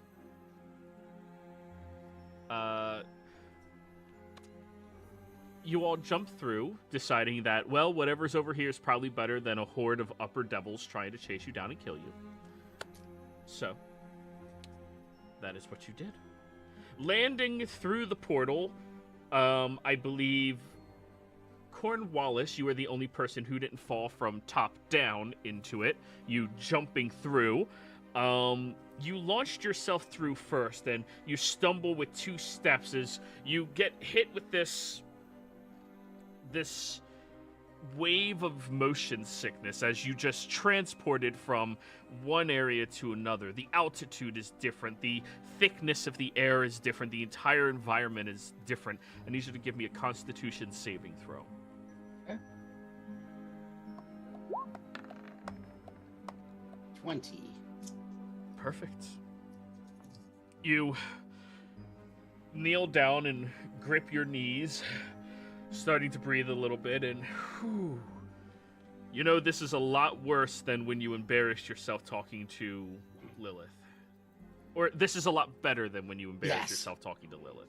This is fine. Yeah, this is fine. And then moments later, Samdi and Genesis slam flat on the ground, not stumbling like you, but falling into it. And then everybody else moments after that, using your gate to escape. Now, I need everybody else to roll me a con save. Go. Besides Samdi. I was about to ask if it was for the transportation or the area around me.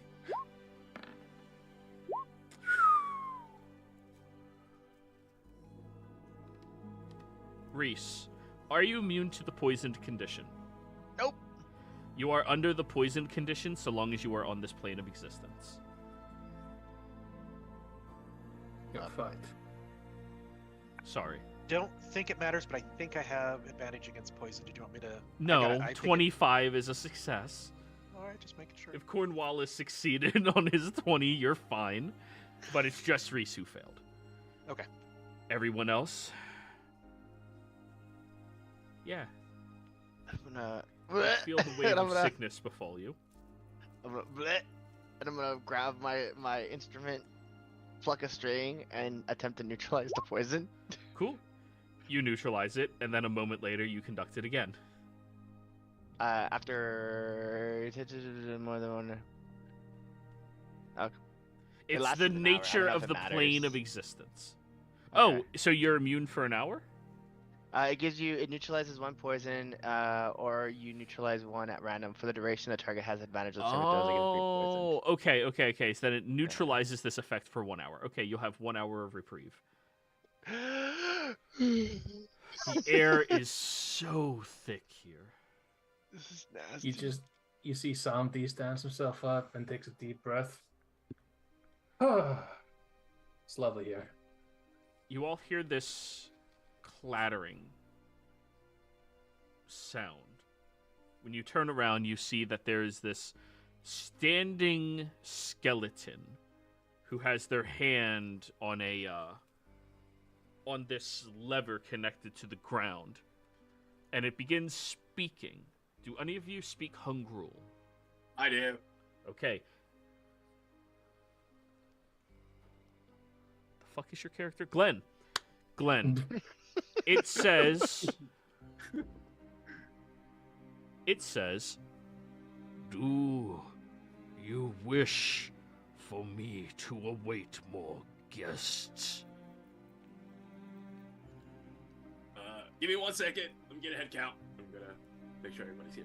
No, I think that's everybody. Where is here? It pushes the lever, and you watch as the portal in front of you shrinks and shrinks until it's about yay big or so. Somebody has a cork. You ask where? We are in the Hollows.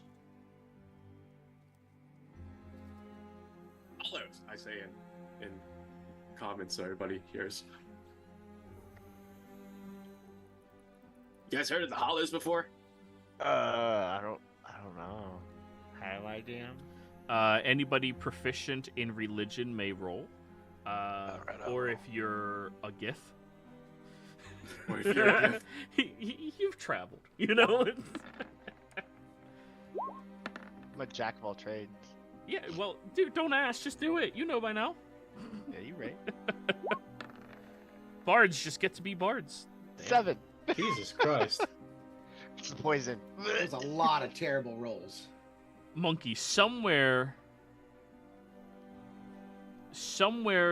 hidden in your mind, you know what this is, but then you get a headache, and it evades you. Yeah, this is. Oh, jeez. This. I almost remembered. Now my head kind of hurts. Seems familiar. Joey, I forgot to ask. When the commotion went up upstairs and everyone turned to Lilith, did I have any recognition, recollection, any, even if not of her? Was there any, or just other than the fact that was there any like connect? You Did it had spark no anything? connection to her. Okay, cool. No. Just making sure. Yeah, this. I don't know. I remember. Seems familiar, but this is kind of different. I'll speak to the skeletal guy. Nobody can get through that anymore, right? As I point to the portal. No. Guests could not come through, but small things could. Okay, good to know. Thanks. You And I'll tell see rest- the serrated, barbed, chained arm of a creature sticks through and starts trying to grasp around, but it can't fit through. Oh God. It can't fit? Should we send him a letter very quick? What? Nah. I was gonna say, should we send a letter through it then? Nah. Thank you for, pull out a letter, write an Inferno very quick. Thank you for your time at the place, and then throw it through the portal. No, I'm just kidding. Make a paper airplane. The chainsaw just rips it to shreds. No, my paper. It's expensive. No, I'm just kidding. I see that they're speaking a different language, and I will look at who's probably gonna be the talk here. Because I feel sick as shit. Look at Samdi, and I go, Samdi. I'm gonna cast tongues on him. Oh, thank gosh. I don't have to do all the talking. It's hard not playing a Oh, go ahead. charisma. I'm just saying it's hard not playing a charisma character. Do you wish to meet with Lord Mortisinth?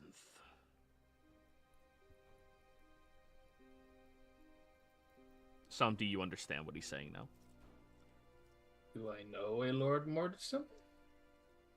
By the way, Reese, if you cast that on the skeleton, everybody understands the skeleton.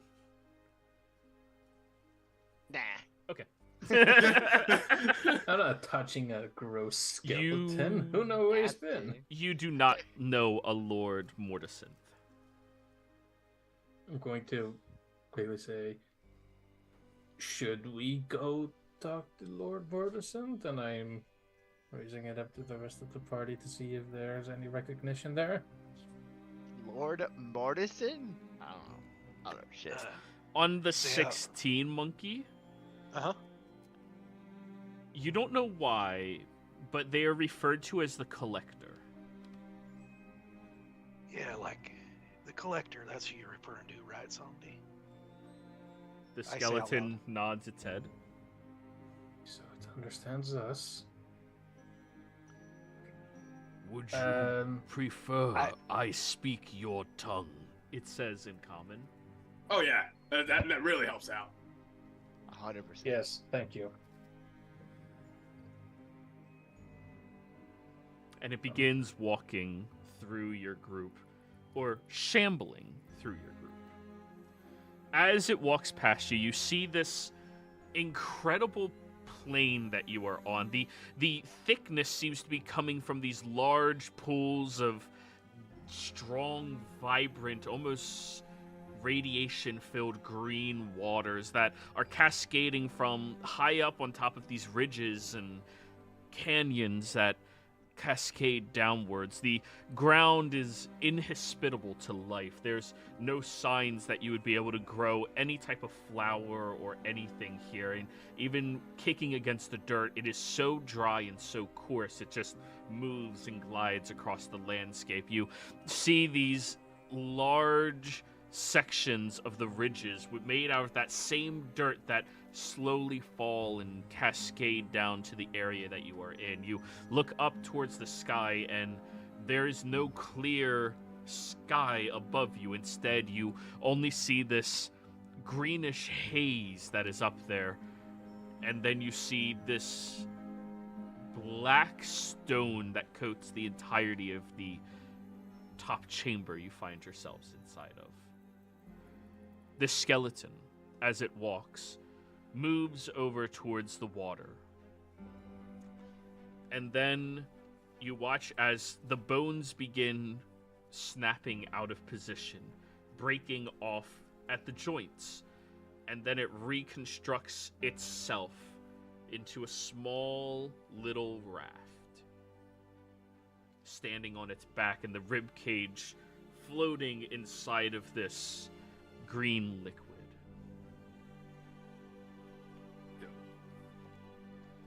It'll hand its free arm upwards, which is the paddle.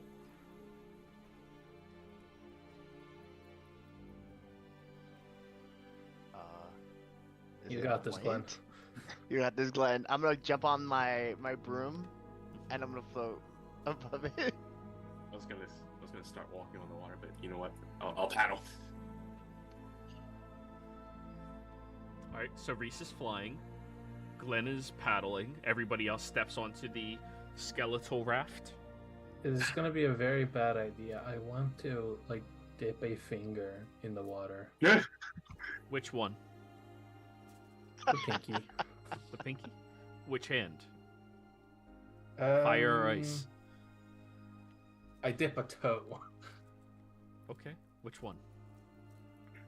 The pinky is the most important toe. You require that for balance. It's also the hardest to just dip the pinky toe. Yeah. Actually, you know what? I'm a lizard. I dip the end of my tail. Okay.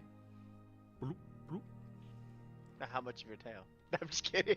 One limb for each element. You don't Element, feel fire, anything, ice. but when you pull it out, you see the skin and meat that was connected to the bone is just gone.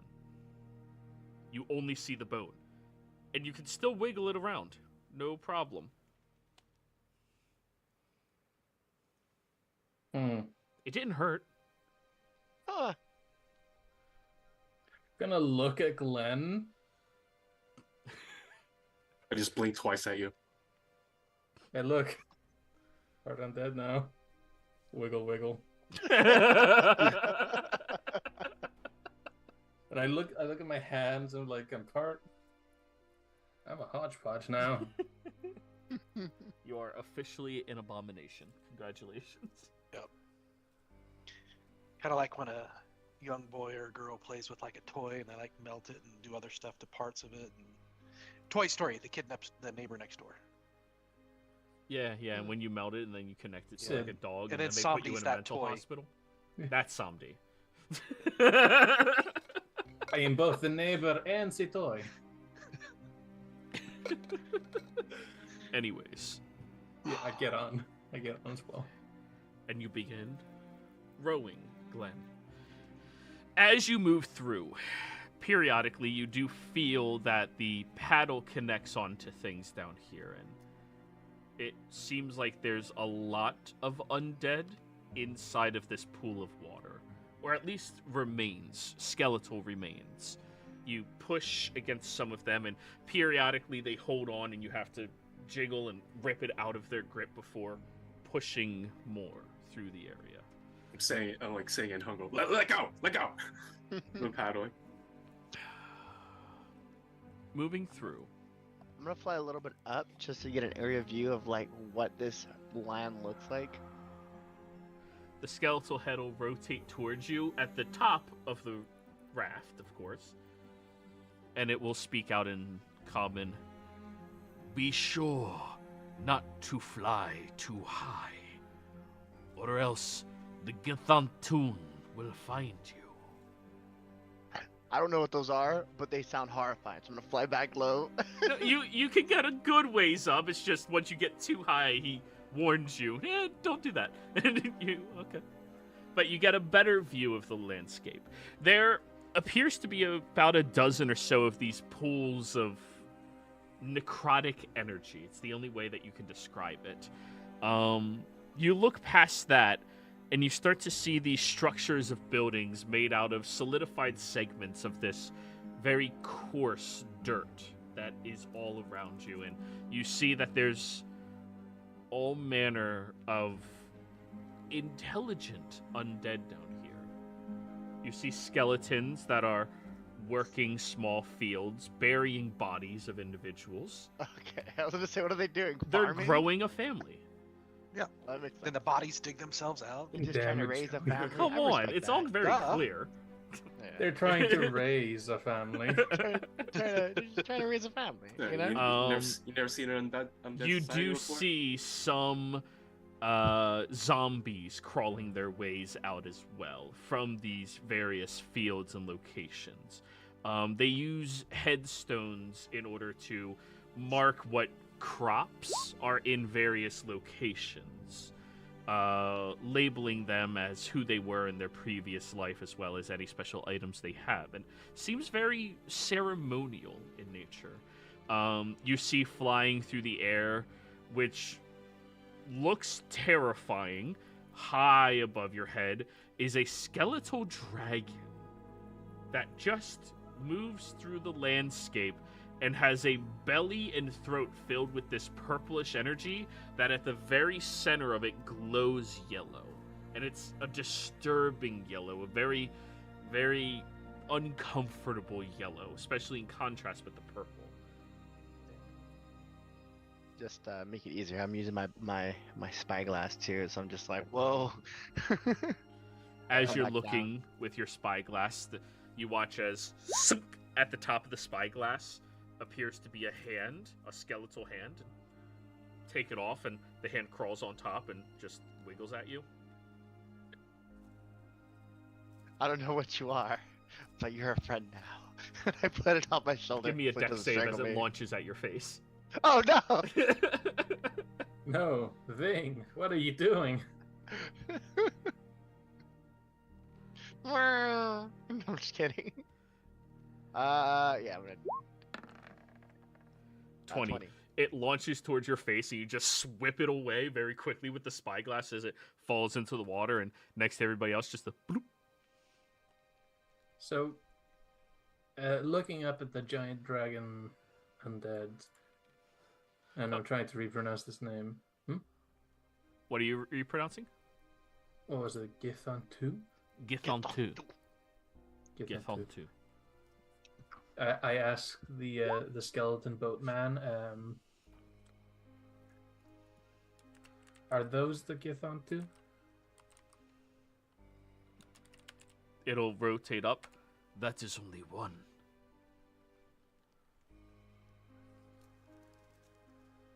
That's There are two Githon.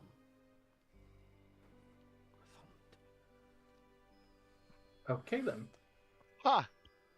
As I fly back low and I go, oh, also there's flying hands. Just be aware.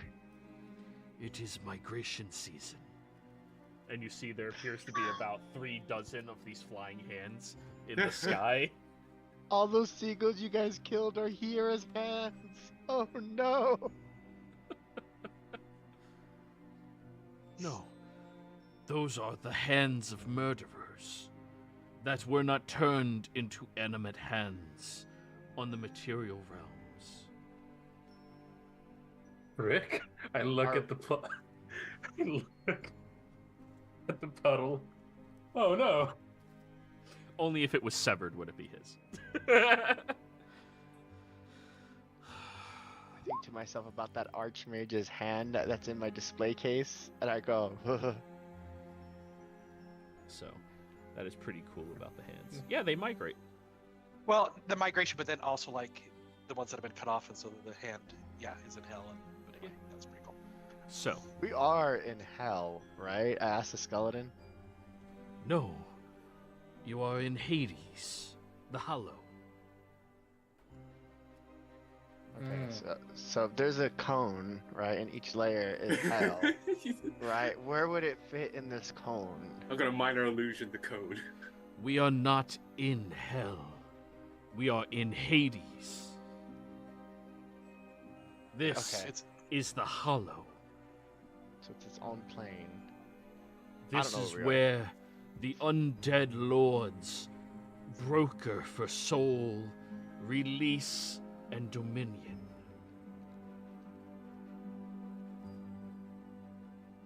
I look at Glenn. You probably shouldn't jump in the water. I feel like I could feel like they might have some knowledge for me here.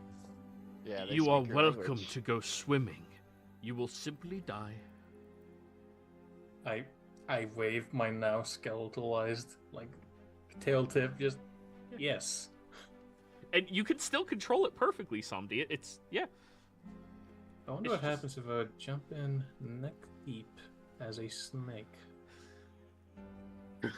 Come out I just look the at my- head. Ah! Actually, it I would look probably at fall my- over because it's too heavy. Look at my coat. Servitude, you probably shouldn't go in there. There's nothing for me to eat. Yeah, you right. Skeleton, an animated skeleton mimic. Oh, just sounded also, it's a weird. cart now. It can't be a coat. Remember, it's too big.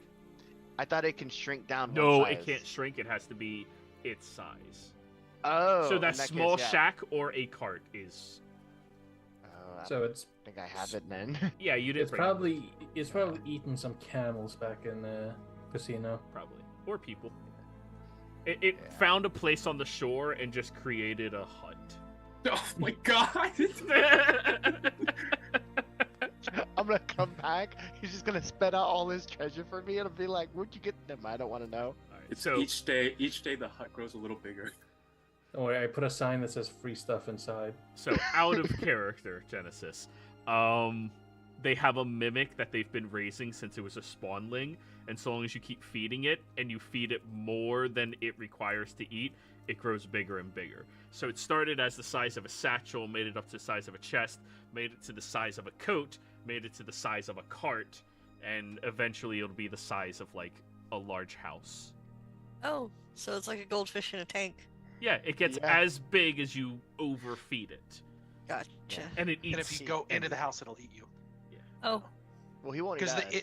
so I a think. mimic looks like an item, but it's actually a living creature that eats things. oh, cool. Just transforms chill. itself to look like it. So there is literally a hut somewhere inside of casino right now that They'll eat people.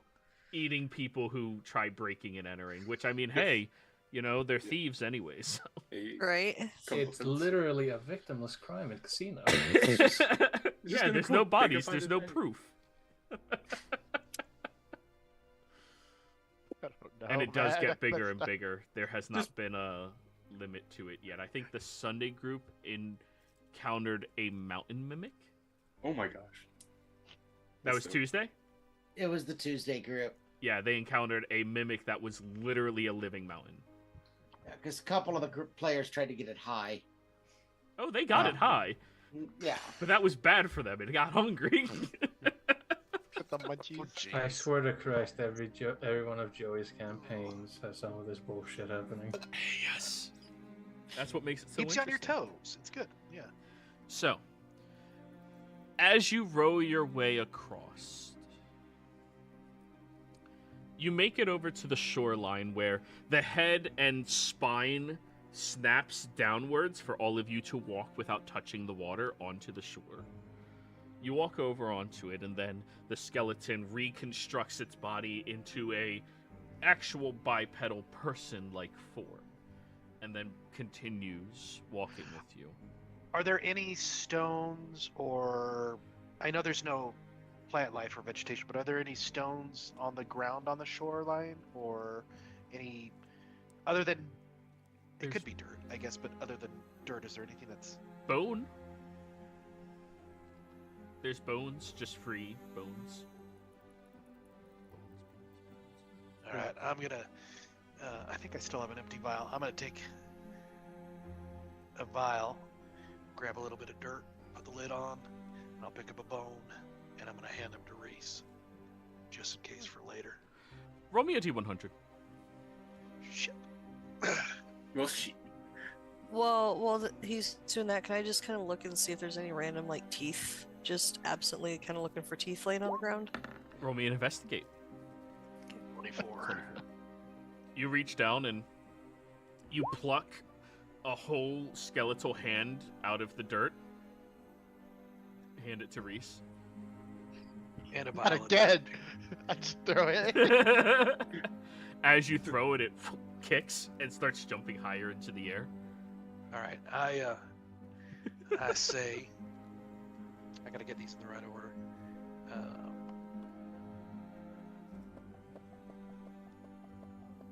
It doesn't matter the order. I just say out loud, just in case for...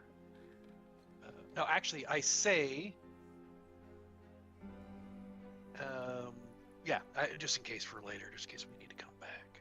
Okay, I'm gonna grab a honey jar that I have. Right? That used to be full of jams that we found in the Spalding Castle. I don't know why I have a thing of jams. It's But- jam. Yeah. I'm gonna pour it out, or actually, fuck it. I'll grab that a skeletal hand, and just kind of shove it into the jelly jar and close it. So it's a jelly-filled hand, and I'm just gonna throw it in the bag of holding. The hand is just moving. Add a character so that way later, if we need to teleport, we can do it. Yeah. To plane I don't know shift, you if it'll need work, a but magical that's- object for plane shift. No, because it's on a different plane, right? Yeah, this is Because a the this teleport is spell, different. you need yeah, it's a different plane. That's plane shift. You're right. He doesn't know magic. You can But if we- teleport back here, no problem. Right. If we get into If trouble you're already here. somewhere else. Yeah. That's right. I'm gonna just throw it in the bag of holding since it doesn't need air. So, you all begin climbing these slated stairs, built with some skeletal remains of individuals, and even as you step on them, you feel the skeletal nature begin cracking and breaking as you ascend upwards of them. And those of you with 20 passive or higher, you can hear soft, pained moans as they break and crack. Sorry. I Just apologize floating to around the the- ground. I'm just floating there on the broom, going, "You guys are sad." The skeleton turns to look at you all. I would not apologize. They were graveyard trespassers. Oh. I stop a little harder with each step. Every time Cornwallis and Sam Deers walk in, he just sinks a foot into the He ground. just screams. It's not even. Anyways, ascending up these slated stairs, you make your way over to the first area that seems to have vegetation, at least from afar. But as you get closer, the blades of grass you were looking at were just fingertips that are Oh my. waving back and forth. The petals of flowers are literally painted hands that have been disfigured to make the petals all the way around that are sticking out from the landscape. The trees themselves are hulking chest cavities that have been readjusted and painted as well, with leaves being more of the skeletal digits and fingers all around it. You approach over towards this house. Simple in nature.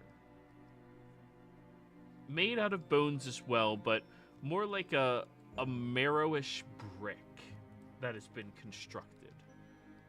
And as you approach over towards it, all of the hands in the grass adjust towards you all.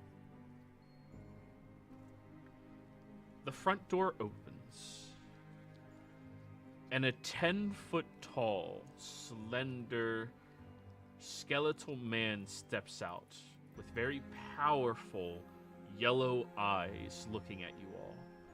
They wield in their hand this staff that is the living, or not the living, sorry, that is a literal spine that has been infused with magic all the way through. As the skeletal form looks at you all, they are adorned in these long ceremonial-like robes all the way across them.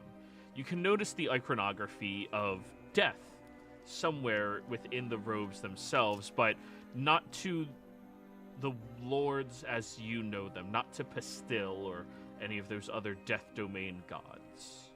Oh, thank gosh. It looks at you all. I am Lord Morticinth, the Collector. You all are not the Baron, nor his people. He has alerted me that all of you were coming to my realm, fleeing him. I ask, why should I keep my portal closed so they cannot come here to kill you and harvest your bones for my garden?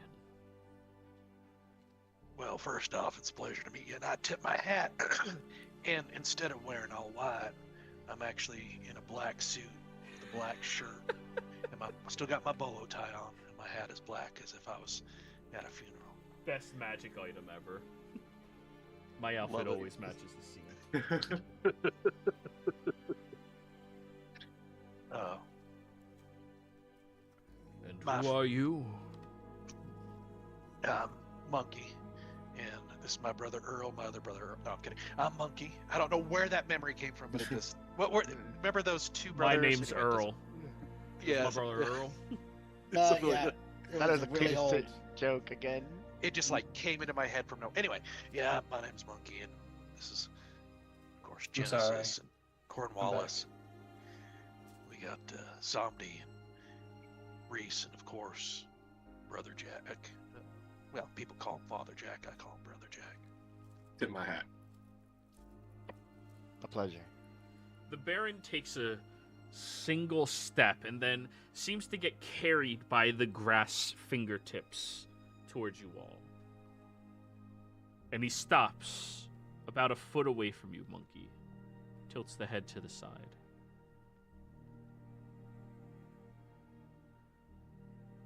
You are he.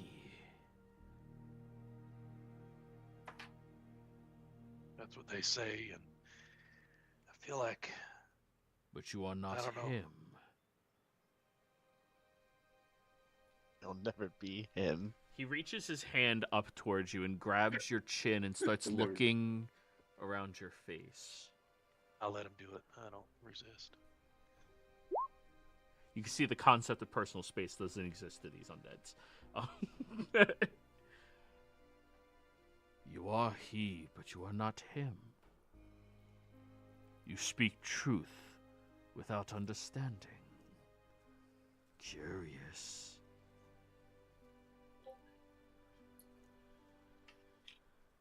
If you could be so kind as to elaborate further, that would be great, but no requirement, just You know this guy, Monkey? I think so. I know of. I recognize the Collector in name when Lord Morrison was mentioned. Excuse me, sir. Have we actually met before? I apologize. My memory's a bit rusty. We have not. However, you are to blame for my previous guard's current imprisonment. But you are not him. I pose a question to each of you. A murderer, a scoundrel, a heathen of the worst kind is captured but kicked in the head by a horse, losing all memory of their murders, their thefts, all their discretions. Should this individual be punished for the crimes they cannot recall? Well, it seems to me if they've changed their ways and are different and not the same person, then I would say no. But if they continue on in the ways of their past, then they should take responsibility for their actions. Yes, each of us. Oh yeah. Glenn will flat out say yes. They should be held responsible and accountable for their actions. They must atone for their sins, even if they don't remember them.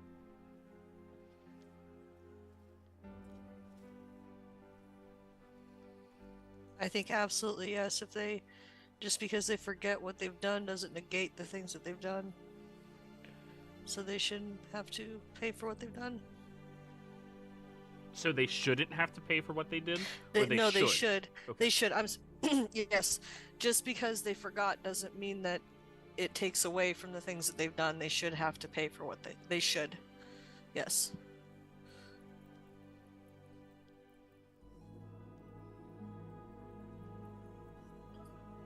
Lord Mortison looks at you, Reese. It's a tough call. They don't remember. How can you hold them accountable for something they don't remember doing? I mean, the sins are on their soul. I don't know, it's a ponder. Yeah. I would I feel punish like- him. Then it looks at you, Samdi. Sandy's like looking and staring intently at Monkey.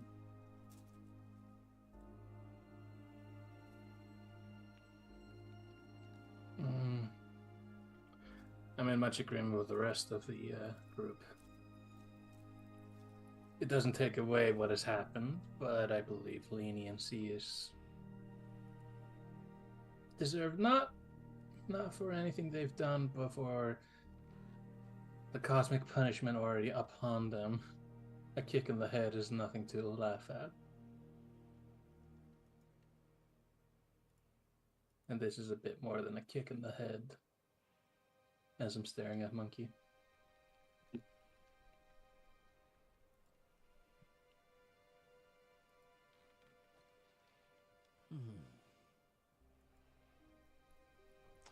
You all possess the wisdom to understand what I am alluding to.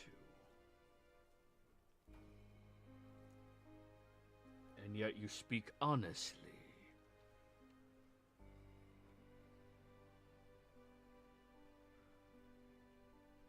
The portal remains closed for now, but may open soon.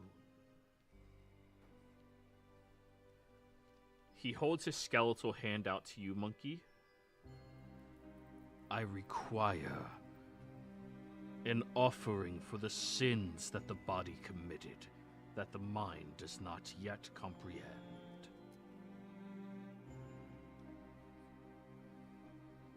Entiendo, I understand. Let me look at what I got.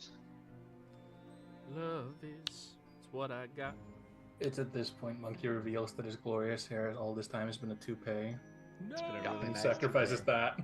Here you go. Here's a portrait of me, signed. Just To my biggest fan. Side. Side. Love it. Oh my god. Zombie, I did read that. Now's my chance to get rid of Monkey.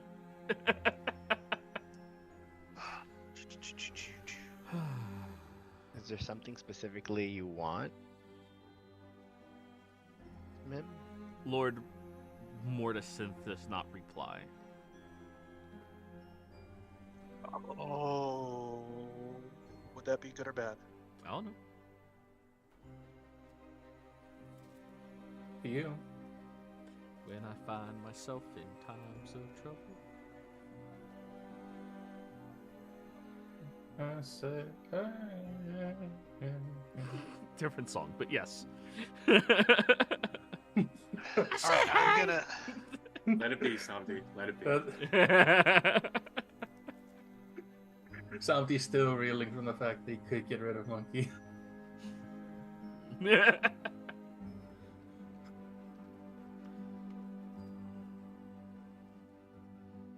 Okay, Keep in mind what he accused you of. Yeah. And keep in mind you do not have any recollection of this.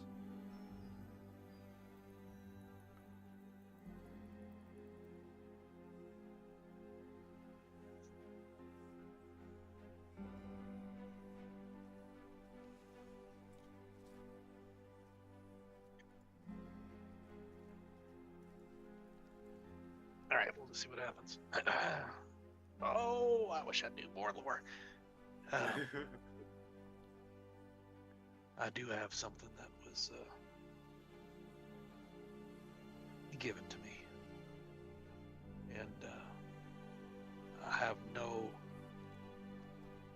exact recollection, but I've kept this item close to me for quite a while now, and I hope you don't take offense to this, and if you don't like this, I can find you something else. But when I give this to you, it'll be the first time that I haven't had it on me since I've gotten it. And Stab him with the feather. I will pull out a cloth, and inside the cloth, and I'll hand him the cloth, so it's wrapped in a cloth, is... Oh shit. The feather from Lara. I was joking.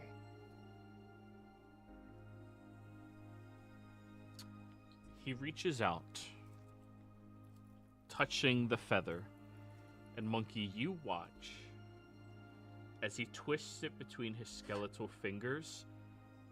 All of the feathers connected to it, all of the tiny little threads, the beauty that it is, begin turning to this black, coarse dirt. And it's completely destroyed. Monkey, you feel your heart sink when that happens. And now, may I carry some of that regret with me, and that sinking feeling that all those families and people felt. I will accept this offering on behalf of Hemist, who does not wish for revenge, but to right the wrong. I'll spell Hemist for you. Thank you.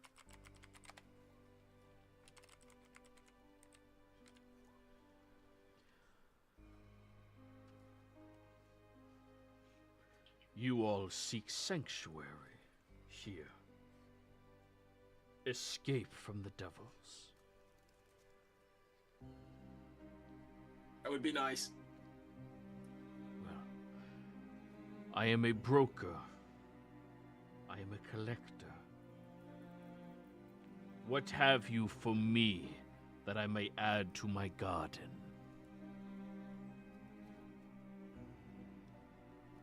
I will Somebody has the bag of holding? Somebody has a bag of hold something, and Reese does too, right? We have Yes. two.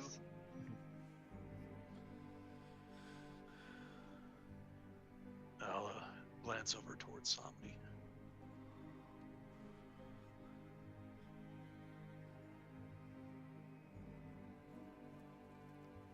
I am not. For the first time ever, somebody is going to connect to Monkey's mind. Hello, my baby. Hello, my darling. Hello, my Barca. Just playing in there the entire time. Immediately breaks the connection. Go. No, in all seriousness. The frog's doing the dance. Yep. The The fuck is Glenn frog in is here? doing the dancing.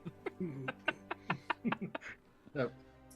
And I'm going to say I am not giving one of my eggs. I'll say through. Does somebody have an earring? I don't know who has the earring, so I'm just going to say through the earring. Well, not necessarily thinking an egg, but I don't know. You guys, you and Reese tend to have some weird things you guys carry on, you know, like body parts, I think, or like. So I don't know. Maybe one of you guys have something we can give him. I think Reese left that hand back at us. That's weird. That is so weird. But maybe you guys got something. All I got are implements of combat, pretty much. Soundy will speak up and say, "Can we get something for you?"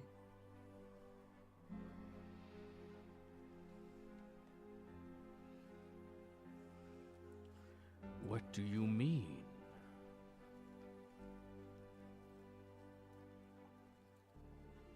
This is a... I hesitate to say we have anything we can... Oh, we have, but... There's nothing that we want to offer that we have. However, we are proficient and powerful in our own right. The Domain of Death has a lot of thoroughfare through it. We can, if we can ask of you to give us a name, and we can make sure it gets sent here.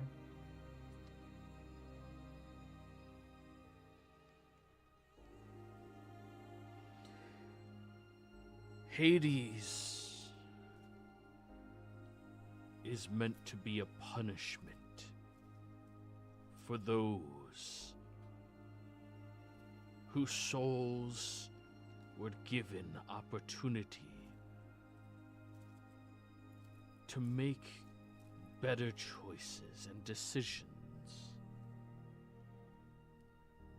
Reincarnated beings who chose to become worse.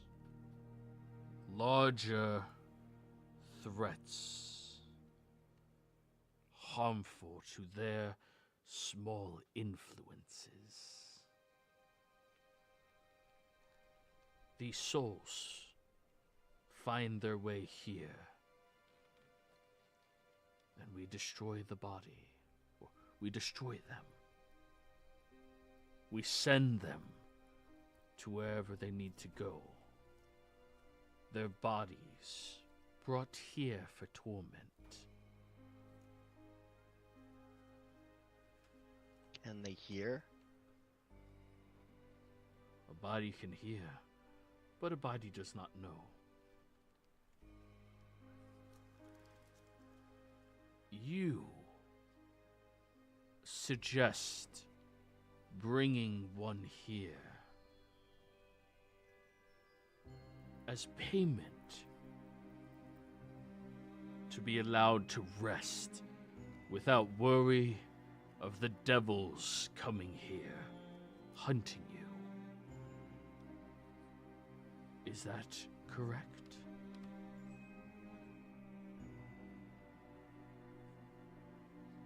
Samdi you know, constantly, like, somewhat, everyone notices that he's somewhat, like, shrinking away whenever he's talking about who ends up here. Like, clearly think to himself, I am ending up here. He says, services in exchange for services are a natural aspect of life, as well as death, apparently.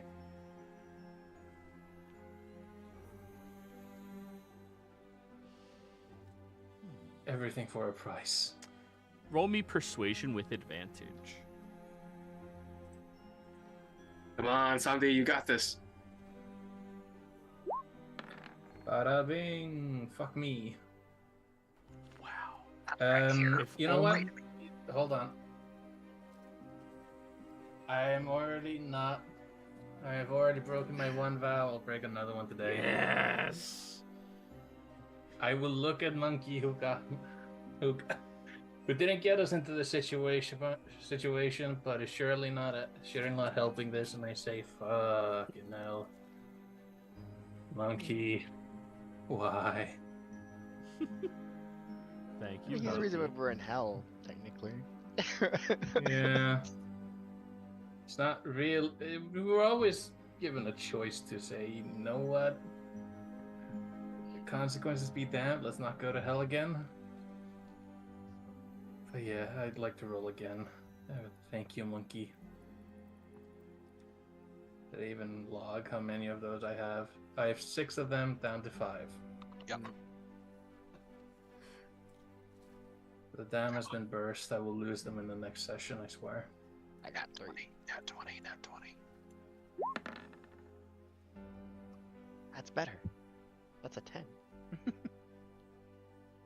No proficiency. I can really roll better. Can I use another one? Yeah. Make sure I you're will taking them off. Yeah, I am. I'm down to 4. Helps Monkey with the divine race. I'm holding my Slowly. breath, I just realized. Yeah.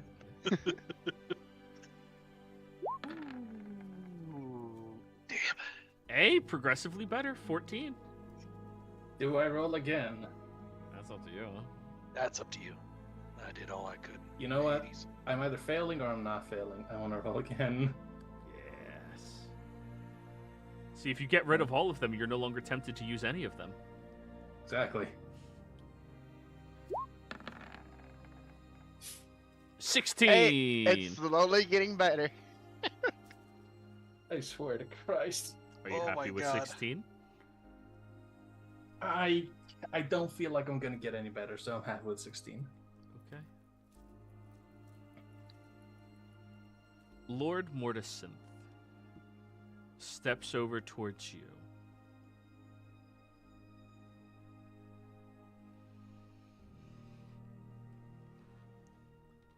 The one whom I currently serve is responsible for torture. My previous Lord Hemist, weakened, entrapped, captivated, as he is, was he who ushered those to death, comforting them, walking them to where it is, and making mortals at peace before heading where they need to go.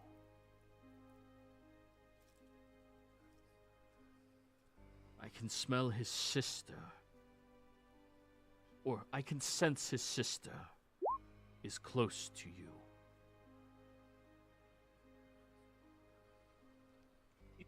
All of you notice Sandy choke on something. I ask that you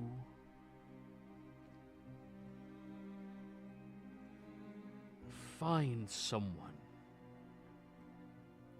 close to their natural demise, and you will comfort them, and you will walk them into their death so they can have peace. And the entire time, he looks at you, Monkey, you will observe to see what it is you took away from this world.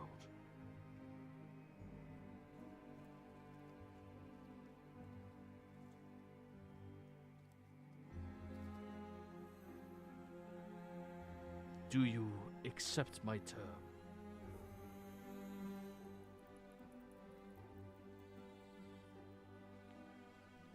So,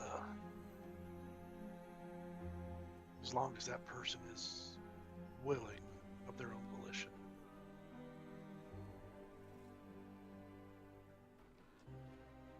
Somebody has to think for a moment. Willing to die or not, it is their natural demise and end. Yes, no, I just mean like willing to come here. They will not come here. You will be on your realm. You will usher them. You will comfort them. He, points at Samdi, will usher and comfort them. You, he points at Monkey, will have to watch the entire time.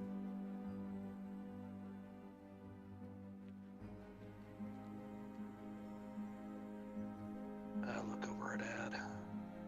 Wrong I one. mean, sorry. I look over. It's the display. Yeah, I know. My bad. I made the That's same exactly mistake. What happened. I looked right at where your face should be, but it says Ad. All right. I look over at Brother Jack.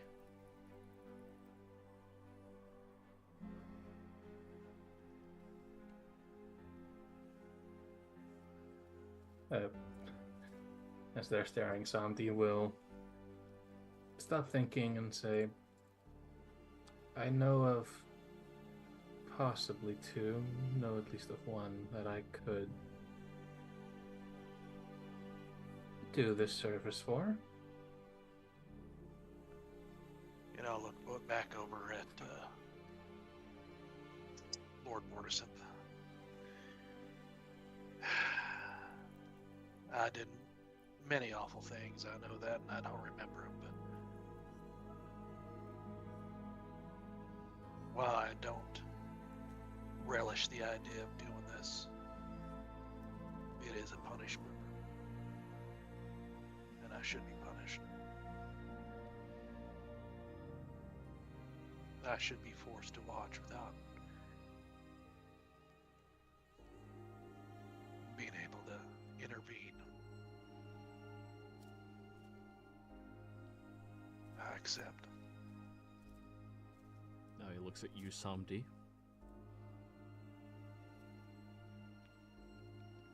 Samdi will nod and he'll say, I accept. He'll bow his head very deeply towards you. Then, Sister Vusi's child and companions are welcome to stay here to rest.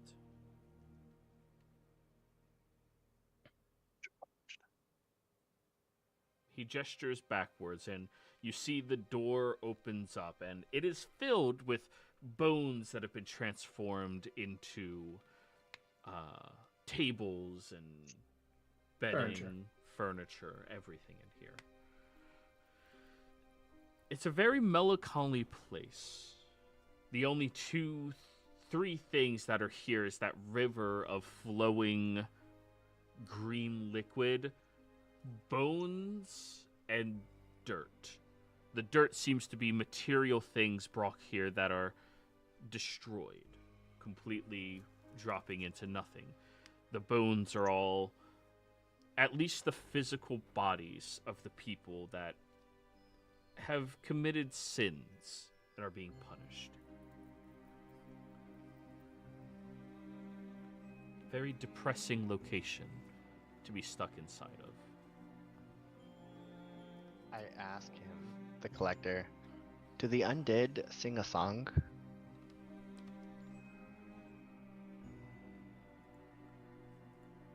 What do you mean? there a song here for this place from I can't say the name right. Hemist? Chemist? Yeah, is there a song of Hemist? This is not Hemist's domain. I no longer serve, since Hemist is imprisoned. But we do have several noteworthy musicians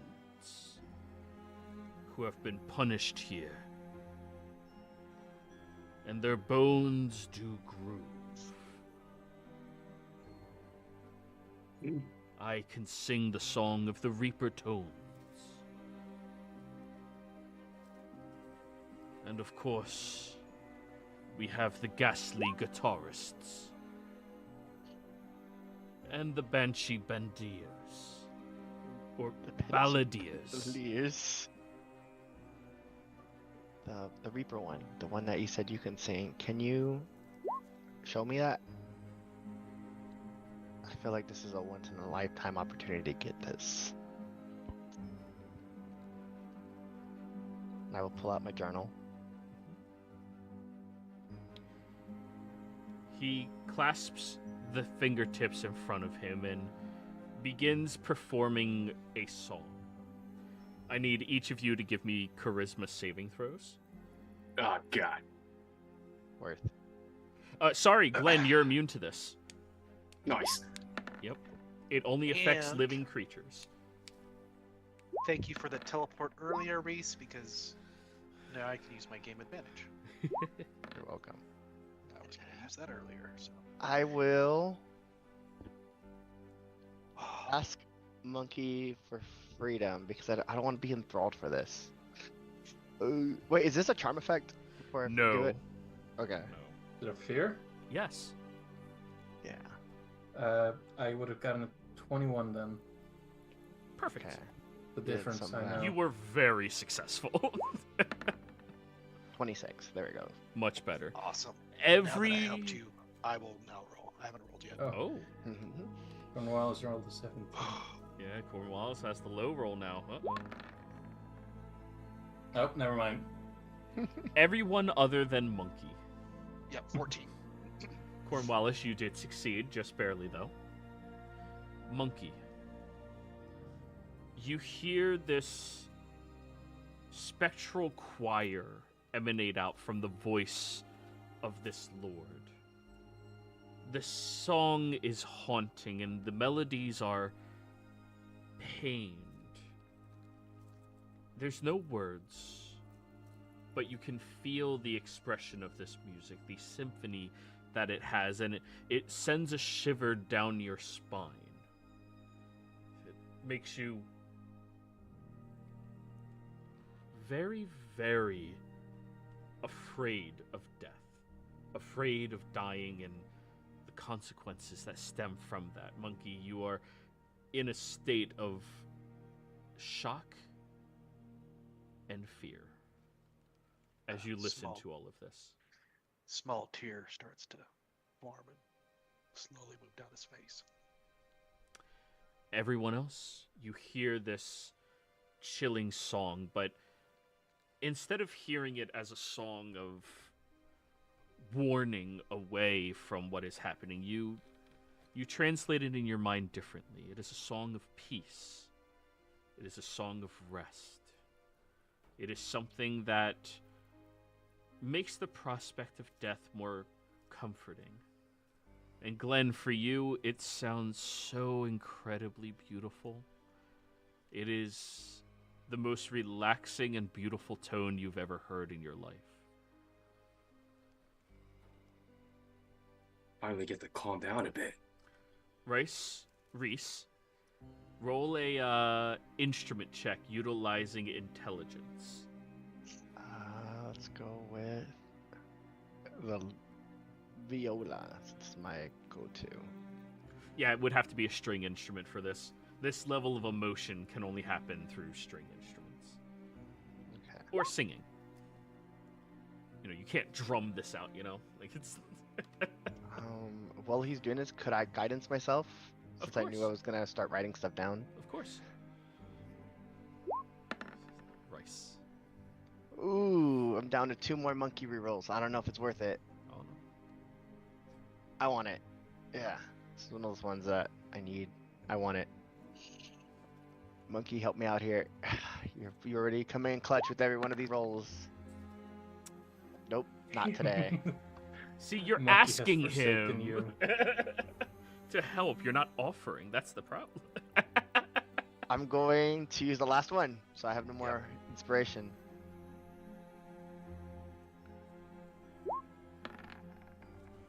$13. Plus the Well, D4. I'm I'll a bit take it. occupied, so Yeah, it makes sense. You're horrified. 14 in total. God dang. You don't know It how to play it happens. perfectly, but you understand at least the basic expression. You could write a song similar to this, but you don't think that without extensive practice and experiencing it more, you would be able to replicate the song. This is... Oh, I should have recorded it. oh yeah, with the recorder. Yeah, I should have recorded it. That's right. Can you do it again? No, just kidding. Roll persuasion. Let's... Oh my lord. I'm gonna guidance for this. Ooh, persuasion. The song's only a minute long. 32. Plus whatever the guidance is, which is... Very well. I will... Uh, I will perform again. Everybody, charisma saves again. I put it on the thing to record it. 21. I mean, I don't have to make a roll, but I feel like this time, hearing it for a second time, can I activate my blade song and make a performance to this? Mm-hmm. Just dance to the music because I feel so zen with it. Yeah. He sees Glenn's soul leave his body. It moves on. Bye. I say, Oh, almost. That's an 11. It's good. It's decent for me. You're not used to being so free form. That's the Mhm. issue, right? Oh. I say in my head through the earring. Damn, that song is beautiful. And out loud, I say, "Fuck, I think I just shit myself." Cornwallis and Monkey, you are both stunned and horrified listening to this song for a second time. It is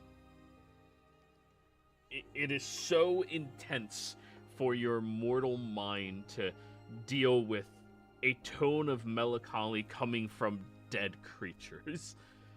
Both of you well, experience that again. And story-wise, makes sense. I mean, the position he put me in, what I'm gonna have to watch, going through all that, and then the song. So I'm actually glad that die rolls are coming this way. Yeah. The other It's good. 3, it is so beautiful. This just coincides with everything bad in Cornwallis's life is Reese's fault. Yes. Reese did this a second time. You were good the first time. You were fine. I was fine the first time, but Reese got greedy again, just like he did with Lilith. And so everything bad in Cornwallis's life is Reese's fault. I help Shut you him up the guys. first time. Just let him. One time's good. Shut him up. Don't let him cook. Don't let him cook. But you I am realizing successfully record the Reaper tones. Thank you. So, until you rewrite what is recorded on your music box, and for everybody else, he has this fine little music box that he has that can record sounds within the area, and then he can play it back. And he can only record up to a minute worth of things anyway. So, until you record over this again, it will possess the Reaper's tone inside of it. Playing this, and somebody who hears the entirety of the song, which lasts for 1 minute, they must succeed on a charisma saving throw DC 17, or become frightened and stunned for 1 minute.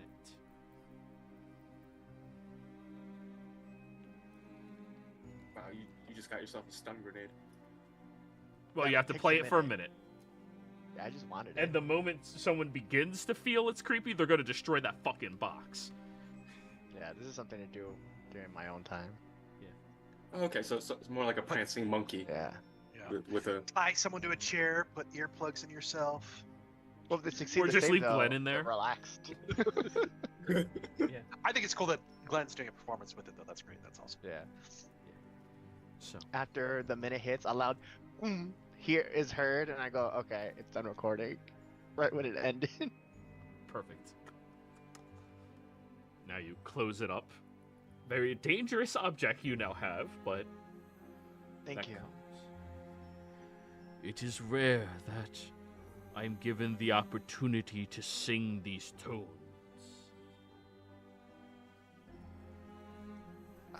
It's quite beautiful. Let me give you one in return then. And I will pull out my instrument and perform the Magic Library song I got from Glenn's school that we had to put together by finding each piece on the rock. Nice. Boom, boom, boom, boom, boom, boom, boom, boom, boom, boom, boom. You go through that. Mhm. You sound like one of the members of the Necroharmonic Ensemble. Is that what? Who wrote it? No. It is a group of undead who live here, who coordinate every decade or so to practice with their bone xylophones and ghostly trumpets. Interesting.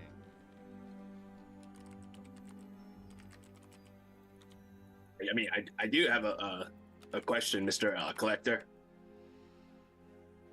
I mean, this being the Hollow being one of the places for, I guess the embodiment of death and such. Do you guys do like any like record keeping for the dead around here, like who's died, passed on, and such? Yes. You guys have like detailed information on like deaths? Kind of wondering a little bit about myself. Were you buried here? I think I was buried in the desert of Komortar. Then you were not buried here. We would not have records of you, as it is of no great importance. How about anybody under the Glen Ripper family name? Quite possibly. However, the Grathan too reside over top of the fields of dead. We exist down here, where I collect and conduct deals, and where some of the remains fall. But the Githon too have chosen dominion over top of the vast souls the vast bones that have come through the past in our records. It is, as mortals refer to it, a graveyard.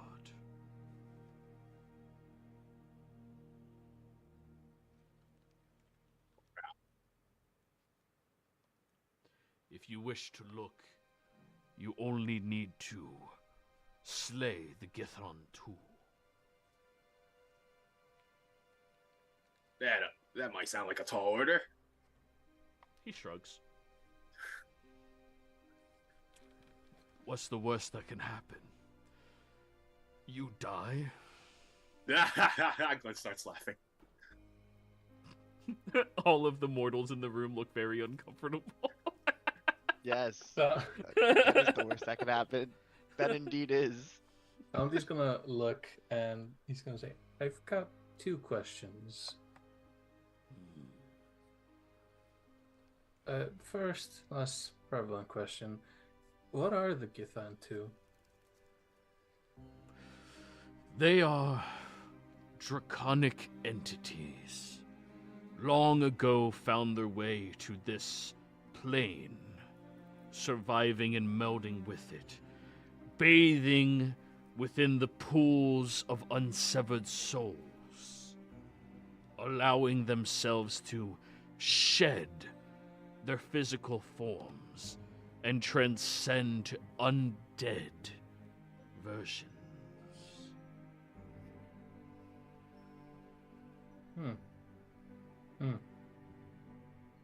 Alright. Anybody here speak Character? Draconic? I do. Okay, yeah, they're Draco-Liches. Oh shit! And there's two of them. Ooh, Draco bitches. Draco my bitches? Yeah, that's what. Draco Okay. bitches. Okay, you tell them that when you meet them. Yeah, you tell them that. Second question. You don't want me to. No, they don't. Is your former Lord Hemist still on this plane? Even as Hemist was rejected from the world that he resided over. His most powerful of champions, his avatar, Undead, falling in a battle. One that the adversaries, the mages, crafted a magical power source. One that would take the life essence and energy from one entity, filtering it into another to invigorate them with power and a rejuvenating essence. Undead was captured and imprisoned in this artifact. I have heard whispers recently of her freedom, but at the cost of Hemist, now captivated inside. The mages crafted this item under the nose of him, with his blessing, with his guidance of magic and knowledge, with his naivety.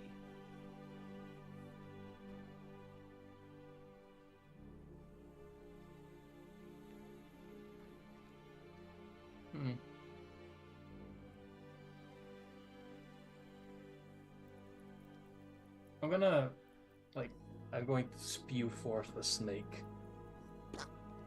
And I'm gonna look it in the eyes and I'm going to say, Oh, the snake I know- appears to be sleeping.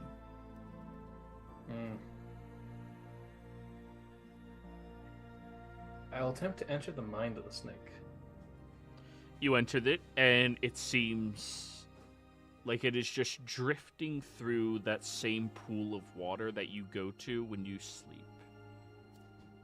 That same swampy landscape. It's just slithering around, having a good time. I can't really disturb it there. It's a sacred spot. But you No. do see Mama is sitting on the shoreline with her feet dipped into the water. She looks over at your prying mind here. She shakes her head no.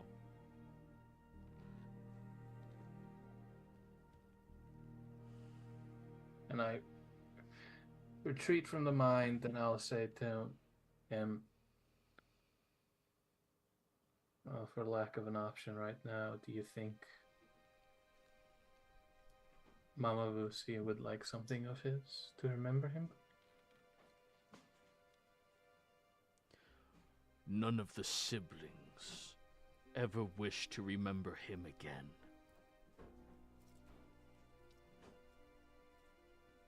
Or wait, who are you referring to? Hemist? Hemist, yeah. Oh.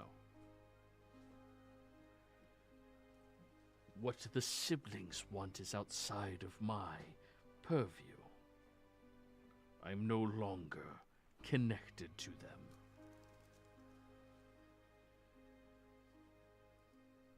But even if you aren't connected, you still knew them.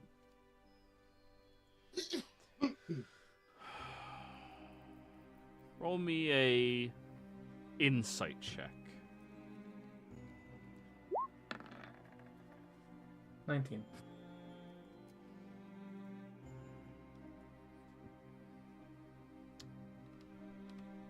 The Lord appears to be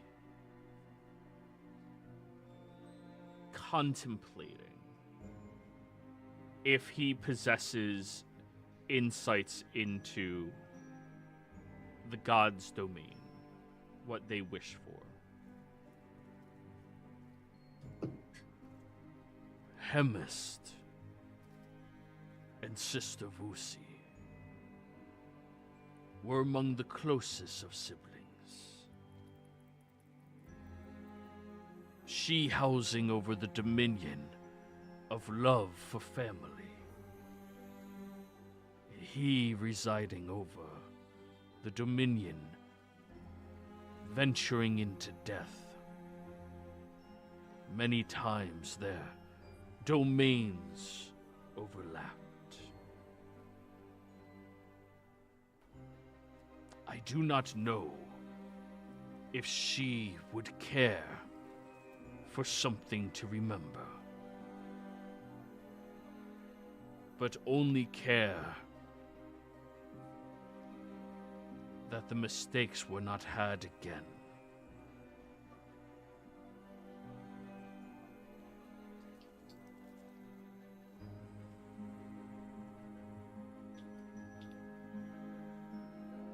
Samdi, you never know that Mama Vusi, or Sister Vusi as he refers to her, remember timelines why she wasn't a mom yet, you never knew that her domain was love and family. But now that you think about it, everything that she has ever done for you has been a motherly thing, has been a familiar thing. Her treatment towards you, the ability of forgiveness towards what you do, the love that she expresses. You recognize that she has been expressing this dominion towards you this entire time, taking you in as her family, allowing you to have your revenge for your family, all without the expectations of much in return.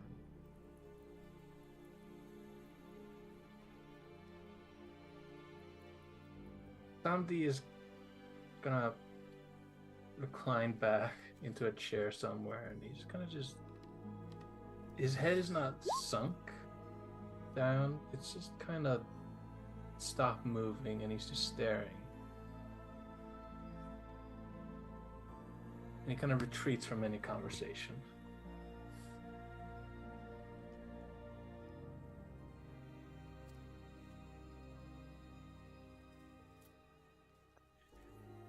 Joey, for clarification, the siblings are the three ladies or whatever, right? You do And not know then- the numbers.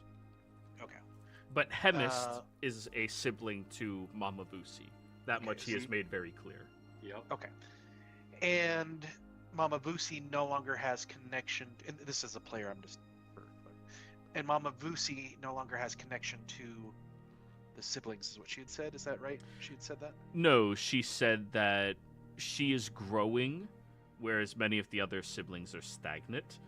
She is still connected to them. Hemist is sealed away right now, so he has lost his connection. Okay. Hemist is the one that lost the Yeah. connection. And if you recall from your visions back in Spalding, Yep. You were approached by the three sisters, which are not Mama Vusi, but were also referred to as the siblings, or referred to themselves. Yeah, the three sisters. Yeah. Okay. Yeah, that's where I was just trying to like. There's a lot more than three siblings. There's a pantheon. The of three them. sisters, and then there's the siblings. But they are members of the siblings. They si- are. yeah, Yeah. Yeah. The three It's sisters kind of are- like if triplets had their own clique. And to clarify, the three Fate sisters, you're talking about the ones that Katarine, or are you talking? the goth druid? Okay, yeah, the Goth druids. That Katarine, the three sisters, they are not the gods that we are referring to. What I'm referring to is the one sister who had visited you while you were sleeping, and Yeah. then her speaking to the other two behind her. Correct. Yeah. Yeah. Those are the two. I kind of forgot about the Gothic Yeah, and yeah. Gothies. The goth ones, they're different but similar. Okay. The ones that told us to attack the Spauldings by night. Yep, they helped you.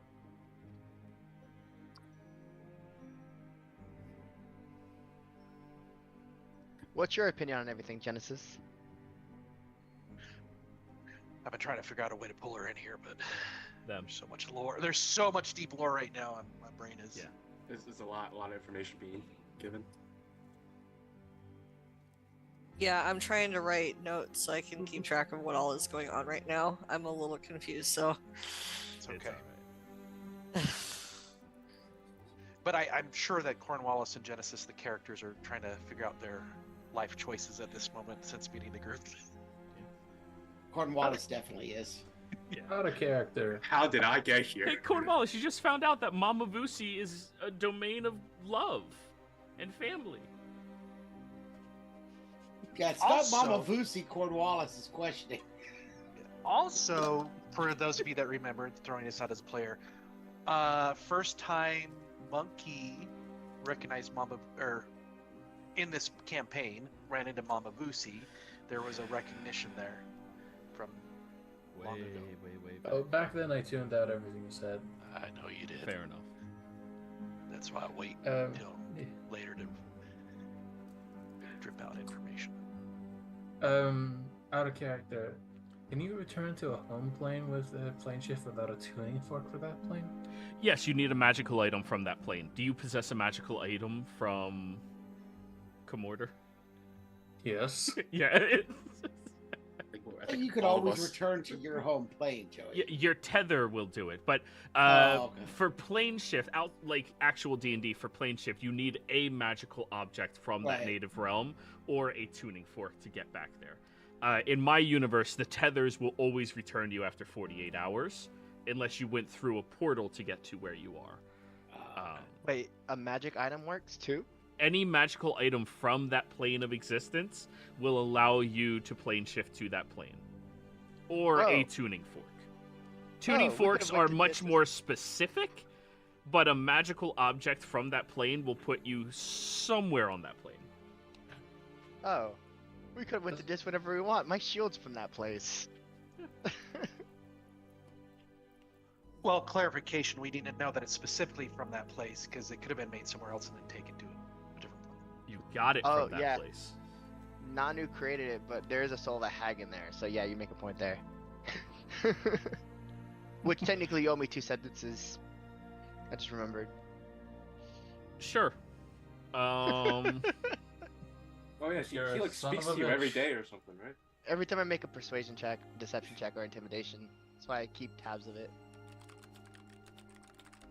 That's Whispering irrelevant. Sweet nothings to you. I mean, you would hear me just say, "Shut up." Shut up, you old cow. Can you imagine one time she's like saying something that's actually like useful information? Oh, and she you has just- multiple times previously. Yeah, Um, I just ignored her. so this is your 2 thing. The shadows dance in tandem with the moon, revealing truths hidden in the cloak of night. Beware the silver threads that weave fate, for in their glimmer destinies entwine and diverge. Shut up. Yeah, shut up. You guys would just see me say that too, like to the show, just shut up, and then continue. She said multiple things that are cryptic like this, and I'm just kind of.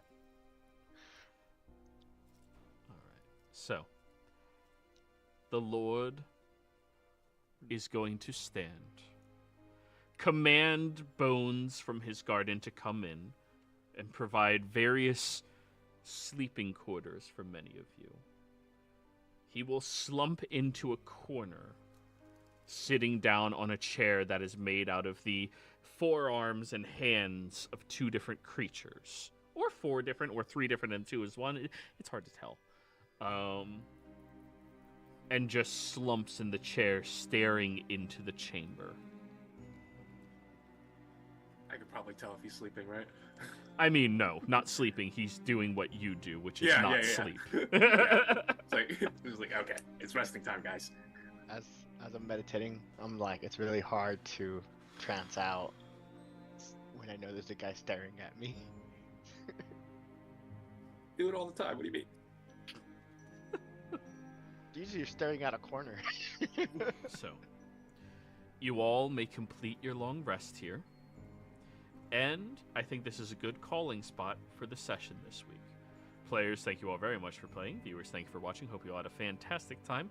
Don't forget to like, comment, and subscribe, and we'll see you next time. Goodbye.